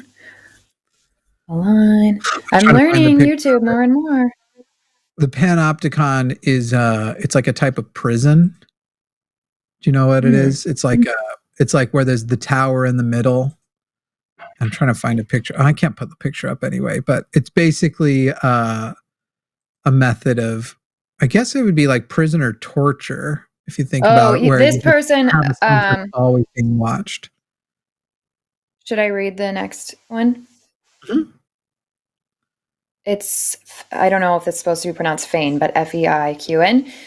He really said tips, as if that isn't also a systematic problem. Corporations make you pay people's wages so they don't have to. I had a job that it listed public $17 an hour, but only paid 11 plus tips. Right, exactly. That's another thing. Are there tips? Are there tips? There shouldn't have to be tips. You shouldn't. I worked a job once where I was making $3 an hour plus tips was how it worked out. And they have to technically compensate if you don't, make that much. But man, do they push it close to that oftentimes. And then the problem is you have to tip out the kitchen, and you have to, I get it, and tip out the bar backing stuff. It's a whole thing. So that whole system is so corrupt. That's one of the things. Being here has been so nice. I don't have to calculate in my head the $5 that I'm also tipping every time I get a coffee somewhere, because the people are actually paid for what they do, a living wage. America's changed. Actually, it probably did this before you left, but America's changed. No longer do you calculate. They put a screen in front of your face with the 4 buttons. Which one? Which one do you want? Which one? And then there's a tiny little link. Which is great. And I always feel bad, so I always give like the most amount. Yeah, same. Like, but good for me, but also that sucks. We went to a food truck earlier, and like a single meal was $18, and it's a food truck. I thought that's the opposite of what I thought a food truck's supposed to be like cheap, fun food. Anyway, delicious deep fried things. I didn't eat at it. We got it from my partner, but it was $17 for the meal and $7 for the tea. But like, was not expecting that at all. Just saw the menu, so we were just like chicken lo mein, Thai tea, and then they were like, "All right, here's the thing." And so I didn't even see the price. I just saw the until after. I just saw that when she handed me the tip thing, and I'm like, "Yo, it's just you working here, and I'm paying $24, and now I see that 20% would be a $5 tip." Like, bruh, what is happening on lo mein? Are we not getting out of here for under $30 for one person on a truck at a gas station? This is fucking crazy. So anyway, please super chat, because I accidentally bought expensive lo mein. It was unexpected. Luthien, how was it? Was it worth it at least? Was it like super delicious? Waiting. It was apparently really good. She says not worth that amount of money, too expensive, but it was very good. So at least there's that. I'm just like, God damn. It's weird to like, I feel like if you own, if it's your truck and you own it, so the profit is coming directly to you, just set the prices for like what profit you need to make. And then maybe have a tip jar or something, but still putting that screen in front of whatever, like that to me is like just all across the board in America. Let's get rid of the tipping system and just pay people a living wage. Pay a fair wage. Yes, please. Add $1 to everything on the menu if you have to. In Finland, is that one of the places where like, so then tipping is just $1 or $2 if you feel like it, but nobody expects it? No, that's a lot of countries around here. Like when we were just in Slovenia, it's like that. Like where you can say like, oh, just like if your meal is 35, you can be really generous and say make it 40, or if it was 37, make it 40 or whatever. But in Finland, that's not even possible most of the places you go. Like I've embarrassed myself a couple of times, like, oh, can you please? And they're like, we can't do that. So there are some places like there's like little coffee shops where they have like a tip jar or something like that where you could leave a few euros, but that's not an expected thing by any means. It's for like above and beyond kind of things. So, should I read this one? Well, you did not pick up at the right place. We're like several back. I just didn't know if you could filter by fan funding the way we can. So I'll pull those real quick. Ian said, "You're doing it wrong, Joe." Shannon said, "I'm missing you on Chewed Gum, promise, but it's so good to see you back in the line.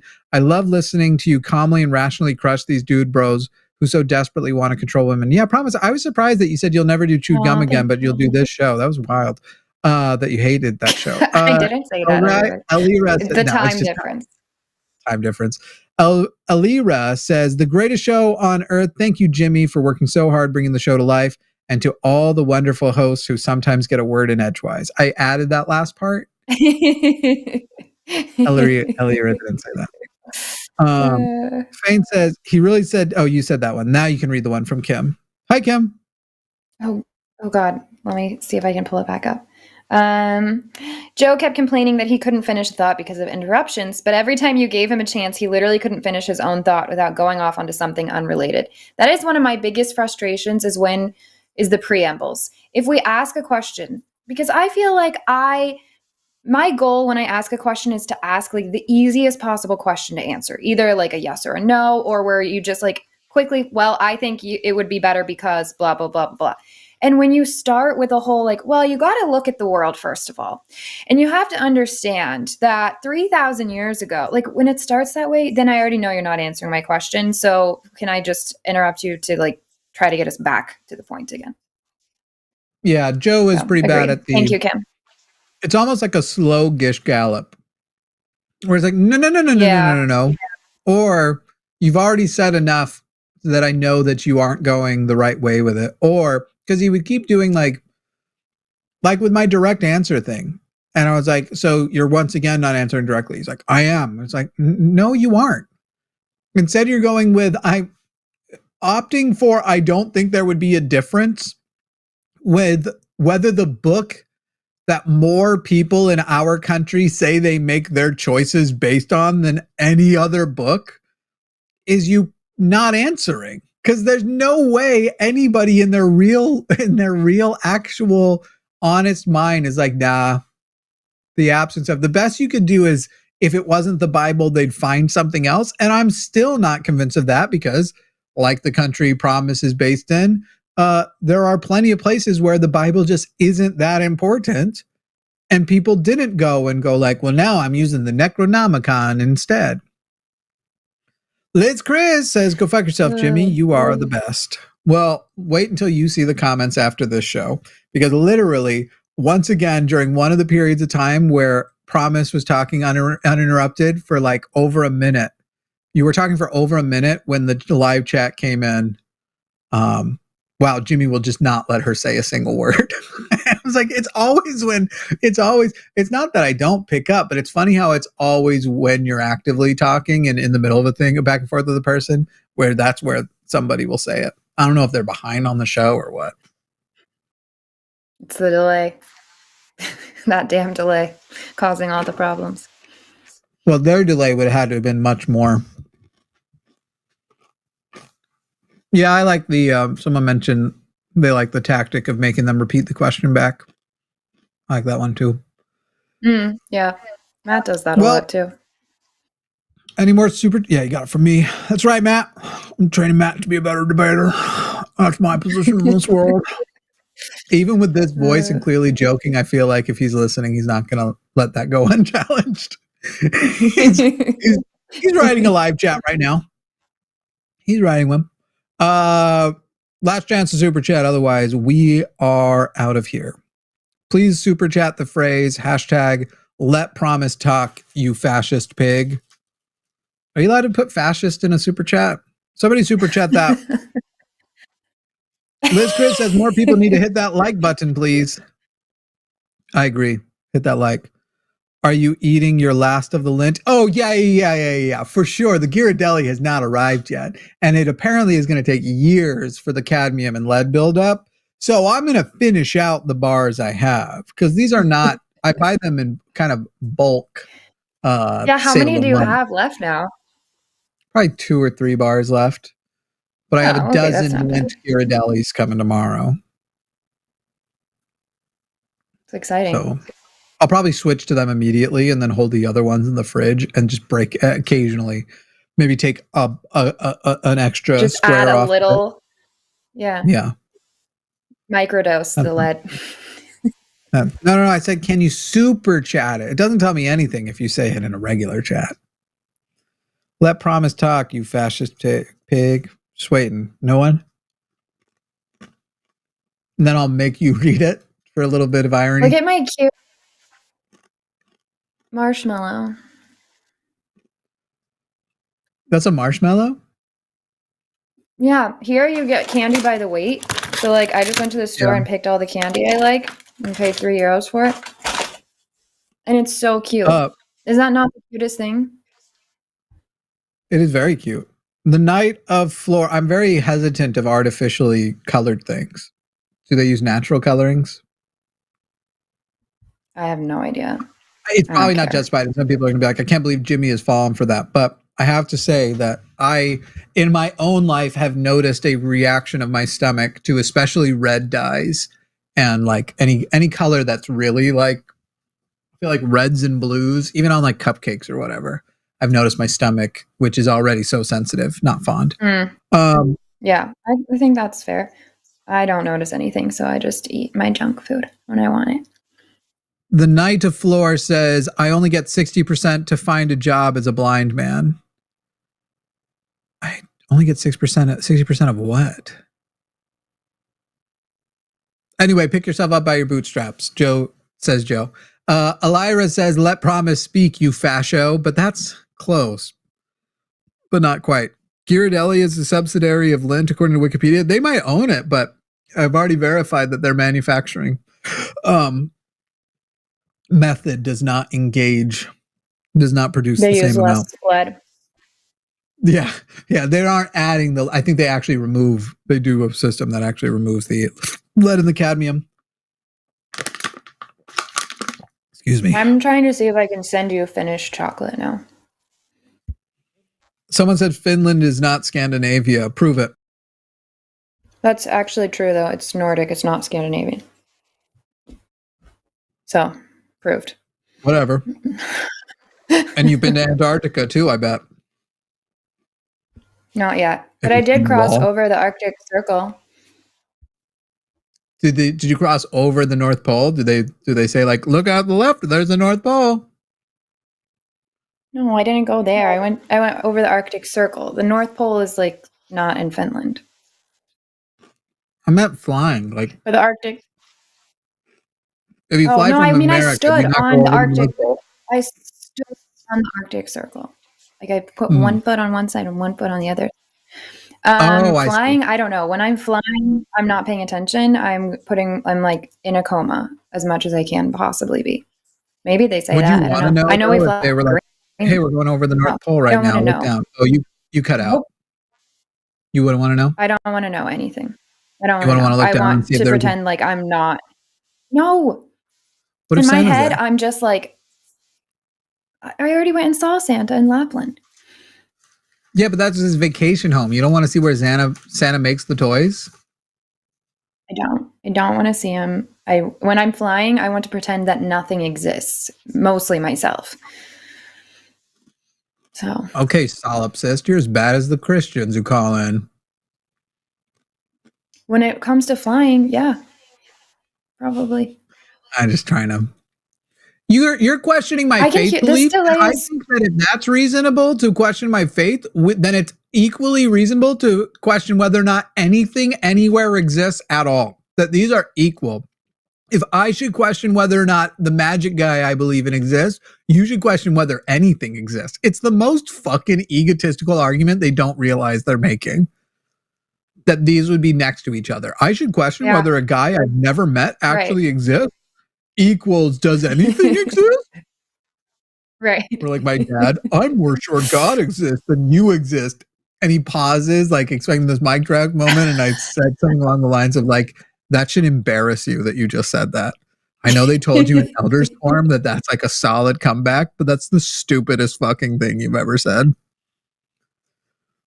I'm more sure that like this only works if you're telling other religious people you said that. That does nothing for me. Like you hit me with a belt, but you weren't sure I existed when you did it. Be so real. Get the fuck out of here, you piece of shit. That's a crazy cop out. That's a wild cop out. I'm more sure God exists. What I asked him, what it would take for him to accept that he was wrong about God existing. He literally said God would have to tell him. Yeah, make that work. God would have to reveal to me that he doesn't exist. That's so good. Just go ahead and That's so this good. around. He thought that legitimately said he's like the difference between Mormonism and other churches is that we teach you can have a personal relationship with God. And I was like, is that sentence going to end? What? The end of it? Where's the rest of it? We did you have a personal relationship with God that happens in the balls? Like, what do you mean? I'm waiting for the difference. The relationship with God that's is what I was. I was taught that too growing up, that we're the only religion that teaches you can actually know God. Yeah. So, or your dad's wrong. My dad's right. They called our bluff. We'd keep talking even if they didn't keep sending super chats. Jerks. Thank you, everybody who did super chat. I didn't Thank you for all who came to hang out. If you're still religious or MAGA, we're very sorry. Orbital Defense says you can tell Finland isn't Scandinavian because their warships don't have any barcodes on them to Scandinavian. Let promise talk, you fascist pig. Thank you. Oh, you can say fascist. It came through. Amazing. They did all one Now we word know. hashtag. They actually did it correctly. So you can say hashtag let promise talk you fascist pig all as one word, which is what I'm going to go name one of my Pokemon. Incredible. Bye. Bye, everybody. Would have been funnier if you just left